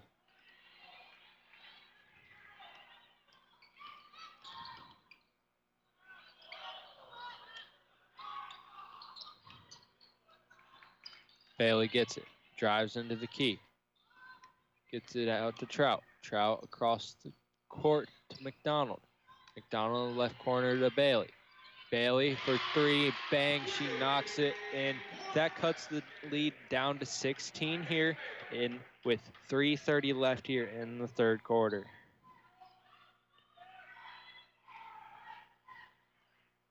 The 3 ball there from Sheets is no good. The Vikes will push the pace.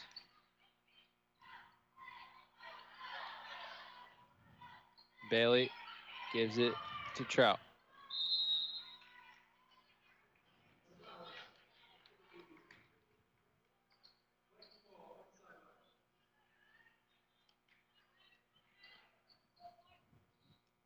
Trout passing it in. Gives it to Wilson.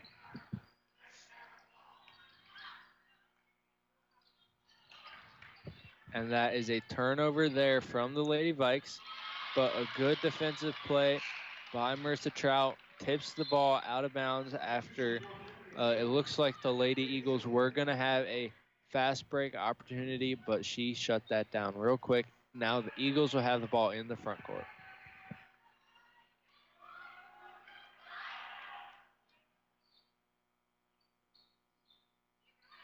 Anissa Tonkel with the ball. Gives it to Sheets. Sheets in the corner to Ziliak. Tonkel gets it back. Sheets drives. Pull-up jumper. No good, but Baker brings it down and knocks it in. That's an easy bucket there for Baker. Not a great job of rebounding there from the Vikes. Trout now has it. Gives it to Wilson.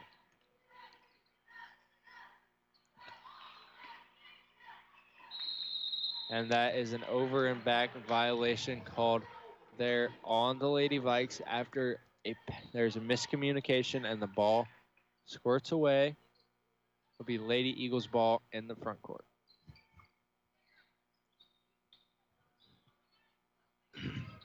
Anissa Tonko has the ball. Gives it to Sheets.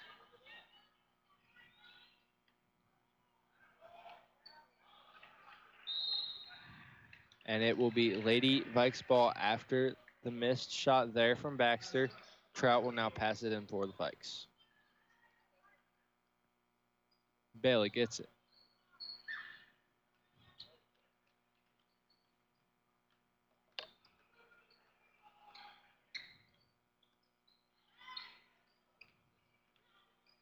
Bailey gives it to Wilson. Wilson back to McDonald, but the ball is tipped away and McDonald still comes down with it. Good hustle there by McDonald.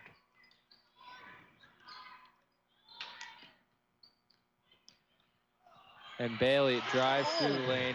That is a good bucket there. That was a nasty Euro step by Hayden Bailey. That was a good shot there by Bailey.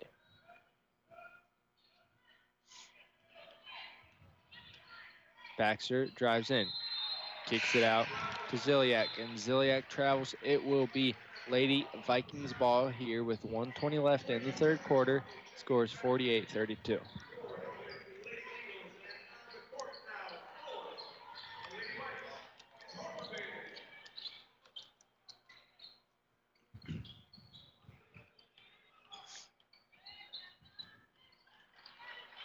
And the Lady Vikes now have the ball. El McDonald drops it down to Faith Mitten. Faith Mitten puts up a layup and one. Good job there by the Lady Vikes.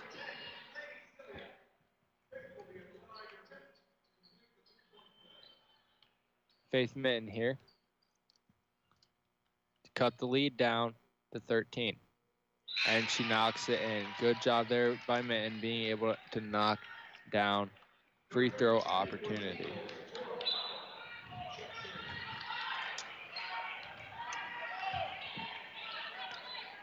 Trout guarding Baxter. Baxter's pass to Tonko is no good. It goes right off the side of Tonko's head, out of bounds into the Columbia City bench. That will cause Columbia City to call a timeout here with 54 seconds left in the third quarter. So, Ryan, the Vikes cut the lead down to 13. What do you think they need to continue to do to give themselves a chance to win this ball game? You know, they play in a lot of a higher pace, you know, just passing a lot better. Fast breaks are a lot better. I mean, shooting's pretty good. And, you know, even in the paint, I think we're passing out of that a lot better.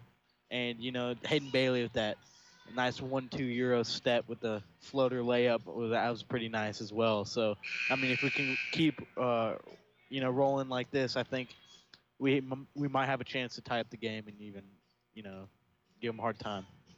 Yep, I do agree with you on that. Trout to pass it in. Passes in to Bailey. Bailey being guarded by Anissa Tonko. McDonald with an open three in the corner. And bang, she knocks it in. Good job there by the Vikes being able to find an open shooter, and good job there by McDonald being able to knock in the three ball. 30 seconds left here in the third quarter. The Lady Eagles lead the Lady Vikes by 10. Score is 38-48.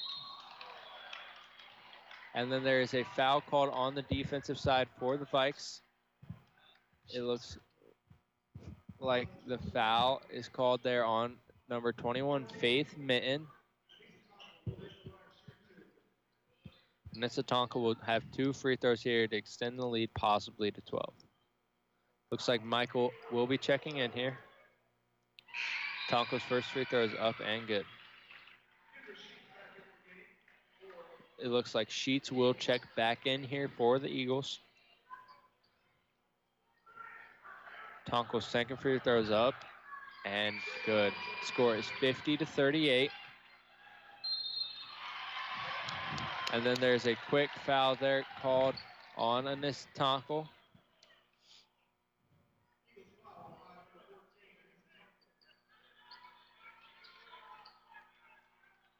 One more foul, and then the Vikes will be in the bonus.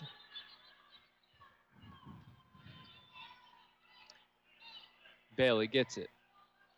Brings it down the court. 15 seconds left now.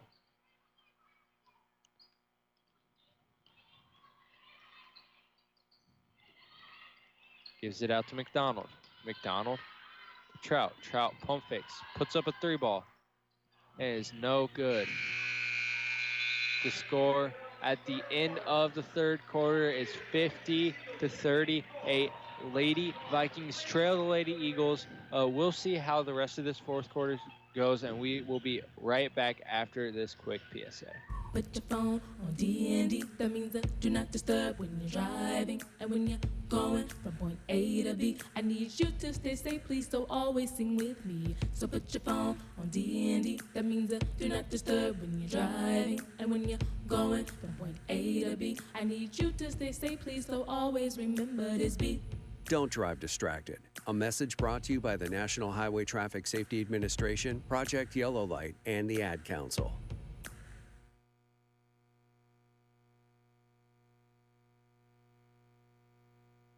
Welcome back here to Bob Strait Court inside North Arena, where the Huntington North Lady Vikings trail the Columbia City Lady Eagles by 12 points here at the start of the third quarter. Lady Eagles have 50, Lady Vikes have 39. Ryan, what do you think the Lady Vikes need to do to give themselves a chance to come back and win this ball game? Hopefully we can tire out the Lady Eagles in some circumstances, just pass the ball, just keep fighting for the ball. And defensively, I think the Lady Vikes just need to keep their composure. I think you're right. I think that they just need to play good, solid defense and get some stops. And that's all that they really need. There's a foul called here on number 11, Hayden Bailey.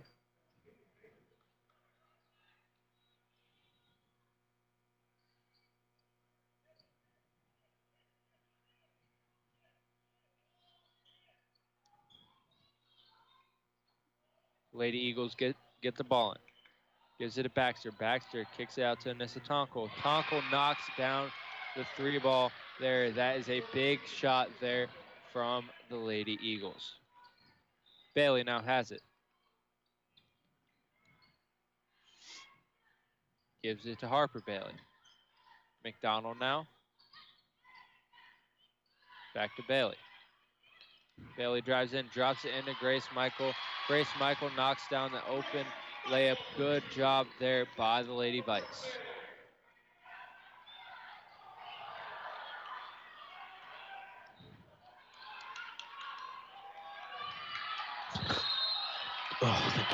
And it looks like the ball will be out of bounds off of the Lady Eagles after Tonkel steps out of bounds trying to save it. I'll be honest, I thought they weren't going to call that, and I was about to flip. McDonald now. Gives it to Trout. Trout out to Bailey. Bailey back to her sister. Trout with an open 3.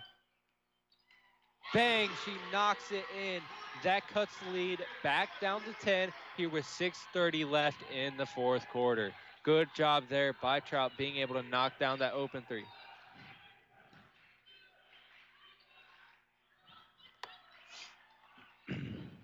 It looks like Tonkel will have the ball. Gives it to her sister, Nissa. Nissa to Baxter. Baxter puts up a layup, and it's no good. Way high. Rebound brought down there by El McDonald. Gives it to Trout. Trout pushing the pace. Gives it to Bailey. Good save by Bailey.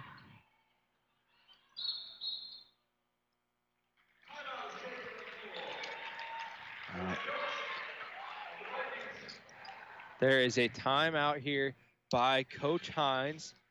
He's going to try to figure out a game plan of how he wants the Lady Vikes to get back into this ball game and hopefully be able to come away with a victory tonight against a very, very good, highly ranked Columbia City Lady Eagles ball club. Absolutely. I mean, even now, if you look at the score, 43-53 with 5 minutes, that seems reasonable.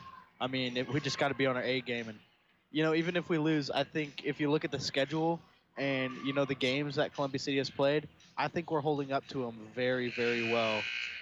I agree. I think that no one really expected it to be a 10-point game in the fourth quarter with 6 minutes left, and the Vikings now have possession and hopefully are going to come away with some offensive points and cut the lead down to less than double digits. I mean, last year it was close. It was 41-39, and the prediction for this game was 61-36. Yep, definitely not what people thought this game was going to turn out to be. And Trout can't find anyone off of the inbound, so it goes right into the Lady Eagles' hands. And on the other end, it looks like Kendra Sheets will put up a three, and it's no good. That sets up number 22, Tessa Tonkel there for a jump shot. Extends the lead to 12 with 5:30 left here in the fourth quarter. Bailey bringing it down. Kicks out McDonald. McDonald picks up her dribble. Gives it to Bailey. Good screen there by the official. Trout gets it now on the left wing. Dribbles in. And there is no foul there called, but it will be Lady Vikes ball still underneath their basket. That should have been a free throw, man. I do agree that it was a foul, but that was also off of Trout, so it kind of makes up for itself in the fact they didn't call the foul. And another errant inbounds pass that leads to an easy Columbia City Lady Eagles bucket on the other end, and it looks like Baxter will have another and one opportunity here.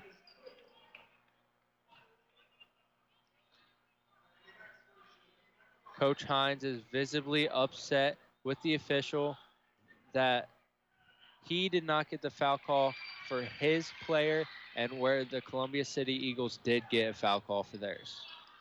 Trout brings it down now. Bailey in the lane. Gives it out to McDonald. McDonald gives it to Harper Bailey.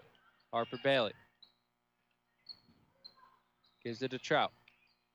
Trout, they clear it out. There's a foul there called on Anissa Tonkel. That is her third foul of the ball game. 4:40 left here in the fourth quarter. Scores 43-58. Lady Vikings trail the Lady Eagles by 15.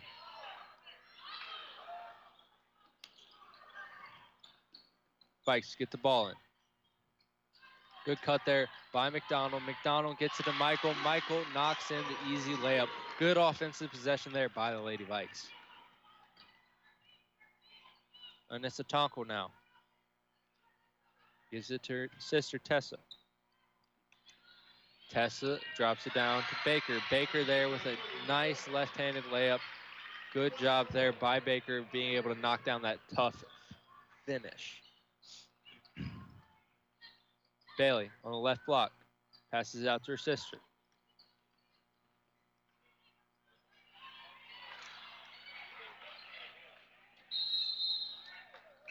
It will be out of bounds off of the Lady Eagles. Lady Vikes will have it in the front court here with 3:55 left in the fourth quarter. Scores 60-45. Lady Vikings still trail the Lady Eagles by 15. It looks like Faith Frey will check in here for the Lady Eagles.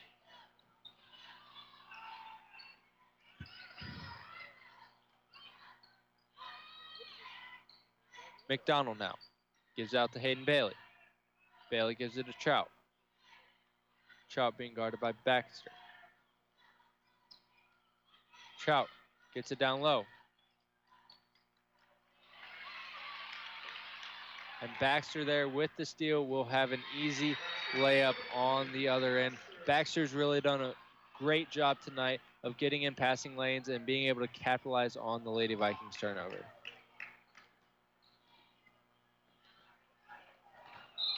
McDonald's pass there to Harper Bailey comes up no good. A little bit of a miscommunication there, and it is now a 17-point ball game here with 3:15 left in the fourth quarter. and it looks like Coach Hines will take a full timeout. Sorry, not Coach Hines. The Columbia City Lady Eagles will take a full timeout. Here were 3:15 left in the fourth quarter. So Ryan, what do you think that do you think the Lady Vikes need a miracle to come back into this ballgame, or do you think that they can still figure out a way to grind it out and come back to? I mean, the fourth period, 3 minutes, 16 seconds left, 45-62. What do you think, Brady Averill? Well, I think that the Vikings definitely need some things to go their way, and I still think that if it wasn't just for these couple of turnovers in the last few minutes, that the Vikes would have a really, really good shot. I do think the Lady Vikes can, they could decrease a deficit of points. But, I mean, I think they did a very, very good job, playing a third-ranked team in the state. They really played well. I mean, without Gracie Fields and, Taylor Double graduating last year, it's been quite the journey. But, they've improved a whole lot since then. And, they've had a tough schedule at the beginning of the year. So, you can't really be too mad at them. They played very well. And, playing as well as they did a decent job at what they were supposed to. Yep. Baxter will now have it, being guarded by McDonald.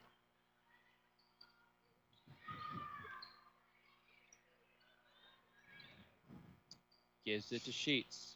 Sheets drives in, kicks out to Frey. Frey gives it to Tonkel. Tonkel gives it to Baxter. Baxter dribbling around. Drives in, kicks out. Tessa Tonkel gives it to Baxter. Baxter gives it to Sheets. Sheets now out to Tonkel. Drives in, puts up a layup, and it is no good. Nothing but there rim. On the layup from Tonkel. Nothing but rim. Oh. And then there's a turnover there. Whoa. By the Lady Vikes, and then there will be a foul called there on for L. McDonald.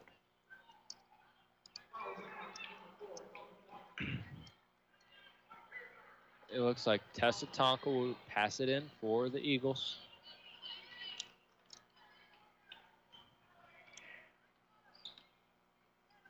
Sheets bringing it down.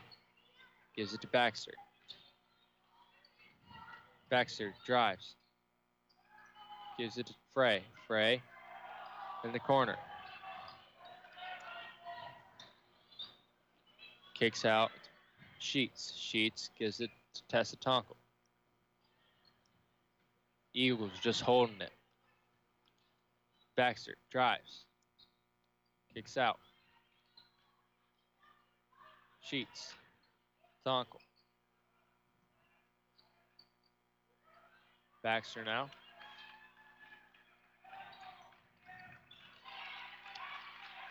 Looks like the Lady Eagles are trying to wind down the clock. Looks like Marissa Trout fouled, trying to steal the ball.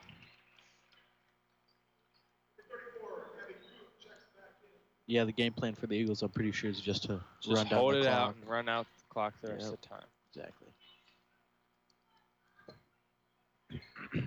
Grube checks in here for the Lady Vikes and for Trout. 1:12 left here in the fourth quarter. The score is 60-45. Looks like the Lady Eagles are just going to try to hold it out for the rest of this one. Oop. Actually, off the inbounds play, number 24, Molly Baker, knocks down an easy layup after a miscommunication there from the Vikes. Bailey now.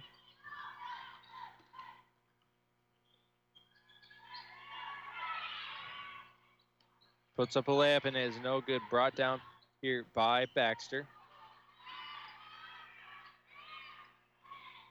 Baxter drives, kicks.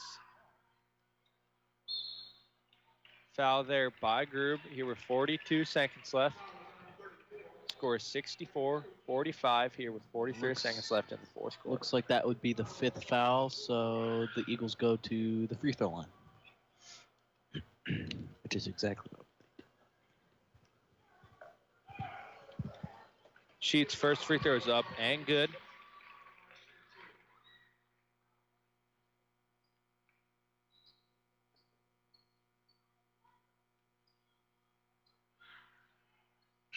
She knocks in the second one.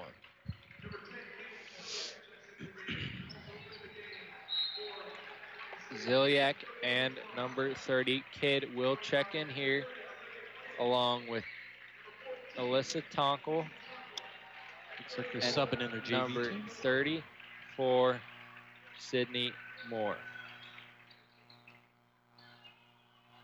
Bailey brings it down.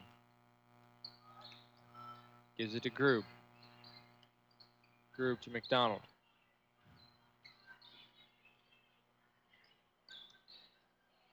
Grube now. Gives it to Bailey. Bailey puts up a left-handed layup and one. She knocks it in. Good shot there by Hayden Bailey, being able to finish through contact. Bam, Hayden Bailey. And hopefully she can knock down this free throw. 17 seconds left here in the fourth quarter, and she knocks it in. The girls can always count on Hayden Bailey to make some razzle-dazzle plays in the paint.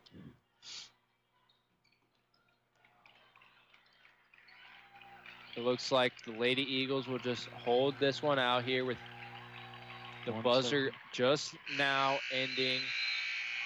So the Lady Eagles defeat the Lady Vikings 66-48. Again, the Lady Eagles are a very good basketball team. And I felt like the Vikes, they didn't play to their full potential tonight, but they definitely played pretty good here in the second half. And really, that's all you can ask for them, is to come out and try their hardest. And we'll talk to Coach Hines after the game, and we'll send you to some quick PSAs and get back with you when Coach Hines is ready for the interview. When might you be buzzed? When you suddenly love everything. You guys, I love this song. I love these nachos. I love our kickball league. Ugh! I love this guy. What's your name? You know what I'd love? A ride when it's time to head out. If you see a buzzed warning sign, call for a ride when it's time to go home. Buzz driving is drunk driving. A message from NHTSA and the Ad Council. I love your car. Is this real leather? The impact of a meal goes well beyond feeding our bodies, because feeling full can sound like this. How did the interview go? I did it! I got the job! I can't believe it! And like this. Mom, I got first place at the science fair with my volcano project. That's amazing, sweetie. Congratulations. Because when people are fed, futures are nourished, and everyone deserves to live a full life. Join the movement to end hunger at feedingamerica.org/act now. Brought to you by Feeding America and the Ad Council. Sometimes I just cannot believe all the storms we've gone through here. I can only hope that we'll be able to leave this house to you one day, baby. You're our legacy. Planning for these disasters will make sure we're safe, and is the best way to protect that legacy. Protect your legacy. Visit ready.gov/plan for the tools and tips you need to start your emergency preparedness plan today. Brought to you by FEMA and the Ad Council. It's asked their parents a lot of questions. Why can't people fly? Gravity. Is the moon really made of cheese? Yep, cream cheese. When can I move into a big kid's car seat?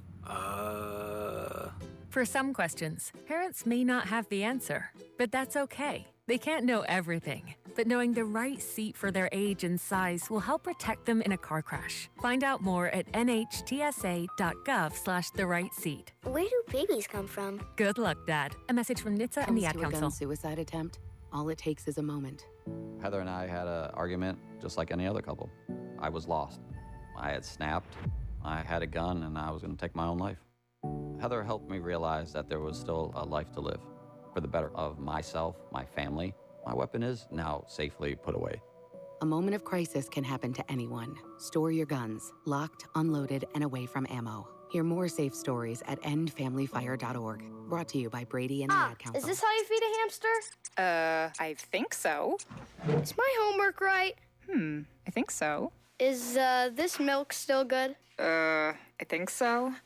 When it comes to parenting, sometimes it's okay to think you know. But when it's something as important as your child's car seat, don't just think. No. Double check if your child is in the right seat for their age and size. It'll help protect them in a car crash.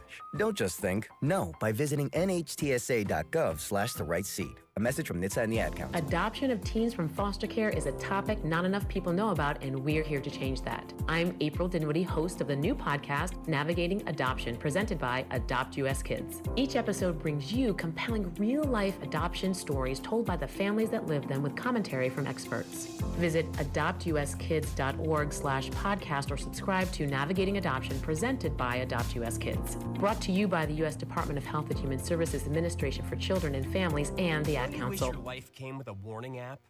Stop. That dog does not want to be petted. A heads up before something bad happens. You should not send that text. Uh-oh. Life doesn't always give you time to change the outcome, but prediabetes does. With early diagnosis and a few healthy changes, you can reverse prediabetes and prevent or delay type 2 diabetes. To learn your risk, take the 1-minute test today at doihaveprediabetes.org. Brought to you by the Ad Council and its Prediabetes Awareness Message Partners. is for Shauna, my mom, who just finished her high school diploma. I wanted to say I'm so proud of you for finishing school. You told me it's never too late to achieve your dreams. I hope to make you as proud as you have made me. When you graduate, they graduate. Finish your high school diploma for you and for them. Visit finishyourdiploma.org to find free and supportive adult education centers near you. Brought to you by the Dollar General Literacy Foundation and the Ad Council. Uh-oh, Brad's buzzed. Oh, yeah? Yeah, he's starting with the woots. And now a speech. I just want to say that friendship is about heart and brain. Who's with me? Good thing is, he knows when he's buzzed. And my brain is saying, when it's time to go home, somebody call me a ride. Love that guy. Me too. Know your buzzed warning signs? Call for a ride when it's time to go home. Buzz driving is drunk driving. A message from NHTSA and the Ad Council. When you're high, you feel different. You think different, you talk different, you draw different, you listen to music different, but you probably knew that. Problem is, you also drive different, and not in a good way. That's why driving high is illegal everywhere. So if you're high, just don't drive. Make a plan to get a sober ride. Because if you feel different, you drive different. Brought to you by NHTSA and the Ad Council. This is your captain. We are going to be experiencing some slight turbulence. Please fasten your... Oh, hold on. Just got a video of my cat.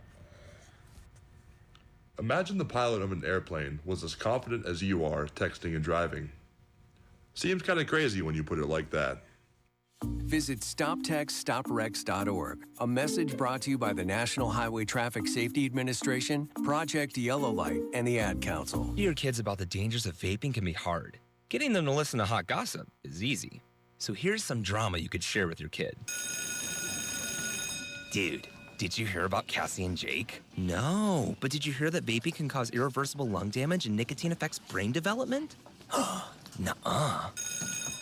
You don't need to gossip if you want to have an open conversation about vaping. So if you want to get tips on when and how to talk to your kids, visit talkaboutvaping.org. Brought to you by the American Lung Association and the Ad Council. Some nights I don't even sleep, chest tight with anxiety. Stay up to see the moon leave the sky. Some days I'm not even me, same old insecurities. They tell me there's something going wrong inside. I've been there, down that road. When you need me, I'll be here to let you know. It's gonna be okay, everyone needs a bad day. Remember you told me you're not alone. Just pick up the phone and call me whenever you're feeling lonely. Remember you told me you're not alone. Just pick up the phone. Break down 'cause you're breaking through. No sky is forever blue. things bloom whenever they've seen the rain. Your thoughts lie, but I know the truth. The best days are ahead of you. Tomorrow isn't your yesterday. And I've been there, down that road. When you need me, I'll be here to let you know it's gonna be okay. Everyone needs a bad day. Remember you told me you're not alone. Just pick up the phone and call me whenever you're feeling lonely. Remember you told me you're not alone. Just pick up the phone. You're not alone. You're not alone. Pick up the phone. Pick up the phone. You're not alone. You're not alone. Pick up the phone. Pick up the phone. Pick up the phone. Pick up the phone.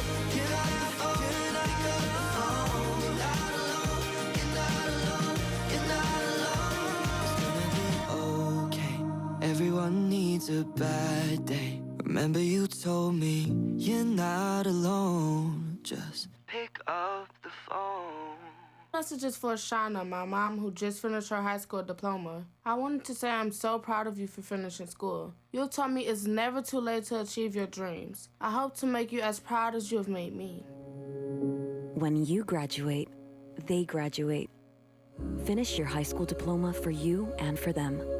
Visit finishyourdiploma.org to find free and supportive adult education centers near you. Brought to you by the Dollar General Literacy Foundation and the Ad Council.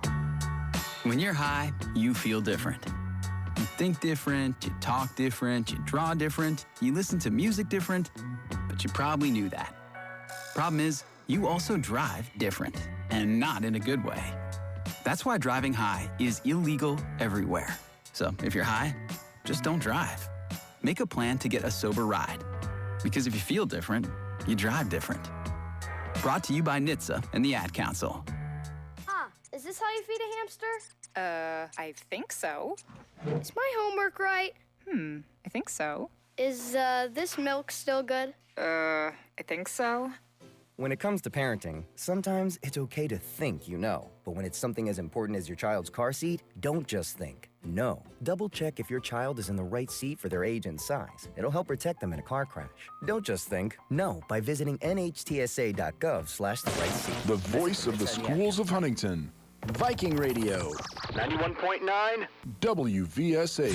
Uh-oh, Brad's buzzed. Oh, yeah? Yeah, he's starting with the woots. And now a speech. I just want to say that friendship is about heart and brain. Who's with me? Good thing is, he knows when he's buzzed. And my brain is saying, when it's time to go home, somebody call me a ride. Love that guy. Me too. Know your buzzed warning signs? Call for a ride when it's time to go home. Buzz driving is drunk driving. A message from NHTSA and the Ad Council. My simple solution to the problem was remove people from the scene and help them feel safer. In response to attacks against Asian Americans, Maddie Park raised over $250,000 to donate cab rides to the Asian community. There is so much more work to be done. We really need to come together and tackle this issue as a community. Support the Asian community. Learn how at lovehasnolabels.com. Brought to you by Love Has No Labels and the Ad Council. Comes to a gun suicide attempt, all it takes is a moment. Heather and I had an argument just like any other couple. I was lost. I had snapped. I had a gun and I was going to take my own life. Heather helped me realize that there was still a life to live for the better of myself, my family. My weapon is now safely put away. A moment of crisis can happen to anyone. Store your guns, locked, unloaded, and away from ammo. Hear more safe stories at endfamilyfire.org. Brought to you by Brady and the Your Ad kids Council. about the dangers of vaping can be hard. Getting them to listen to hot gossip is easy. So here's some drama you could share with your kid. Dude, did you hear about Cassie and Jake? No, but did you hear that vaping can cause irreversible lung damage and nicotine affects brain development? Nuh-uh. You don't need to gossip if you want to have an open conversation about vaping. So if you want to get tips on when and how to talk to your kids, visit talkaboutvaping.org. Brought to you by the American Lung Association and the Ad Council. How was your drive to school? Let me tell you, I had to get my iced coffee first. I just can't seem to put it down. My favorite rapper just announced a tour. My phone was buzzing like crazy. I'm so excited. I had to text all my friends right then to talk about it. Then, someone started calling me and... Let's try that again. I turned my phone off right away. I never drive distracted. Visit StopTextStopWrecks.org. A message brought to you by the National Highway Traffic Safety Administration, Project Yellow Light, and the Ad Council. You're tuned in to Viking Radio. 91.9 WVSH.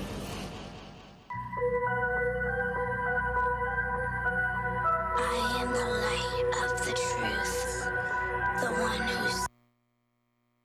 Adoption of teens from foster care is a topic not enough people know about, and we're here to change that. I'm April Dinwiddie, host of the new podcast, Navigating Adoption, presented by Adopt US Kids. Each episode brings you compelling real-life adoption stories told by the families that live them with commentary from experts. Visit adoptuskids.org/podcast or subscribe to Navigating Adoption, presented by Adopt US Kids. Brought to you by the U.S. Department of Health and Human Services Administration for Children and Families and the Ad Council. I'm just posting a story. I'm just changing the song.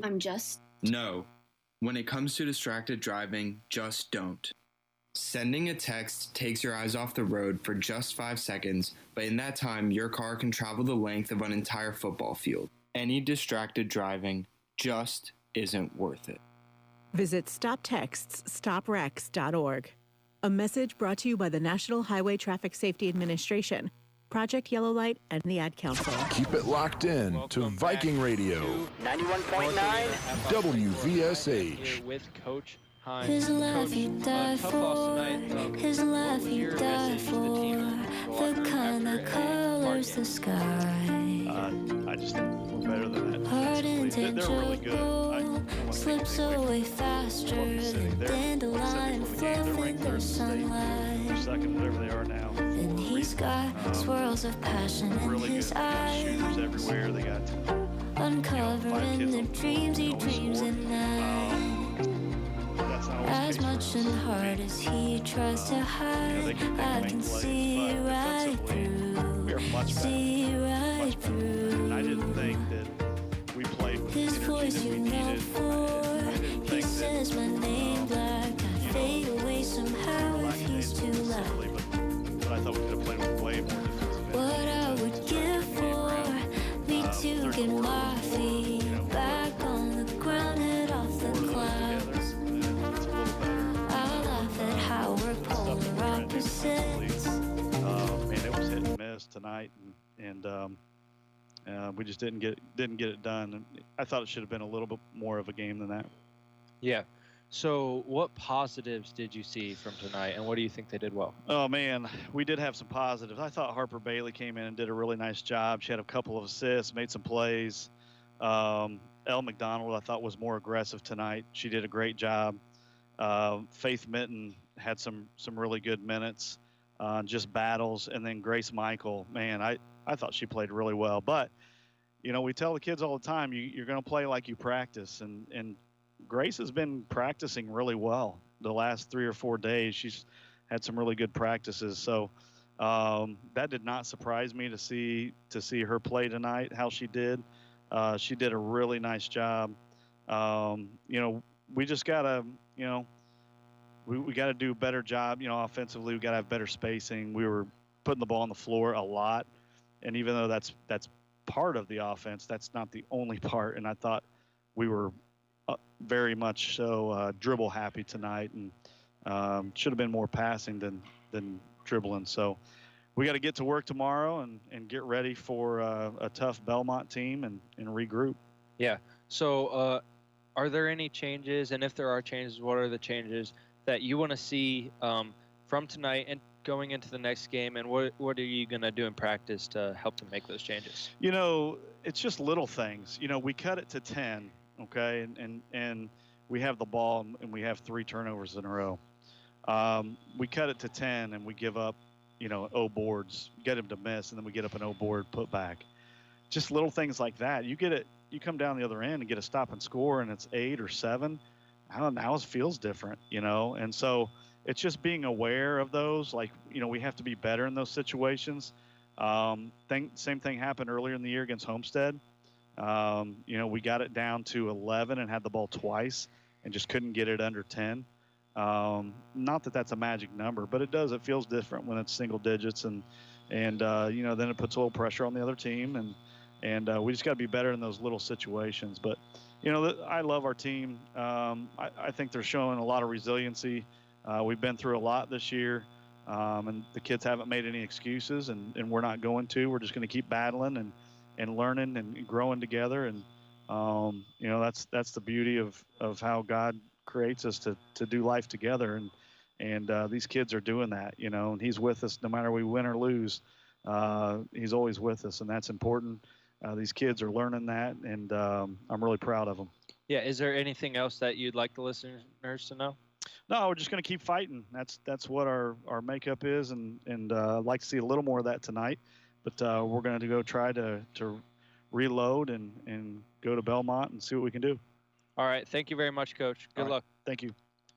So here we are at Huntington North Arena. Thanks for tuning in to tonight's broadcast of Huntington North Lady Viking basketball. Again, the Lady Vikes fell to the Columbia City Lady Eagles 66-48. I'm Brady Averill, and my good partner was Ryan North, and we'll talk to you later.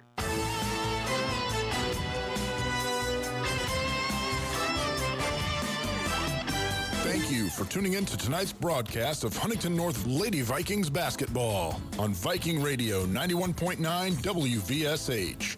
Before we go, we'd like to thank the following sponsors one more time for making tonight's broadcast possible.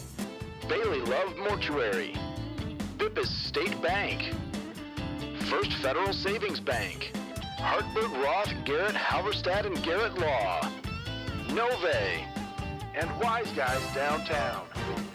Be sure to tune in all season long for the fast-paced action of Lady Vikings basketball on your Huntington North Sports Authority, Viking Radio 91.9 WVSH.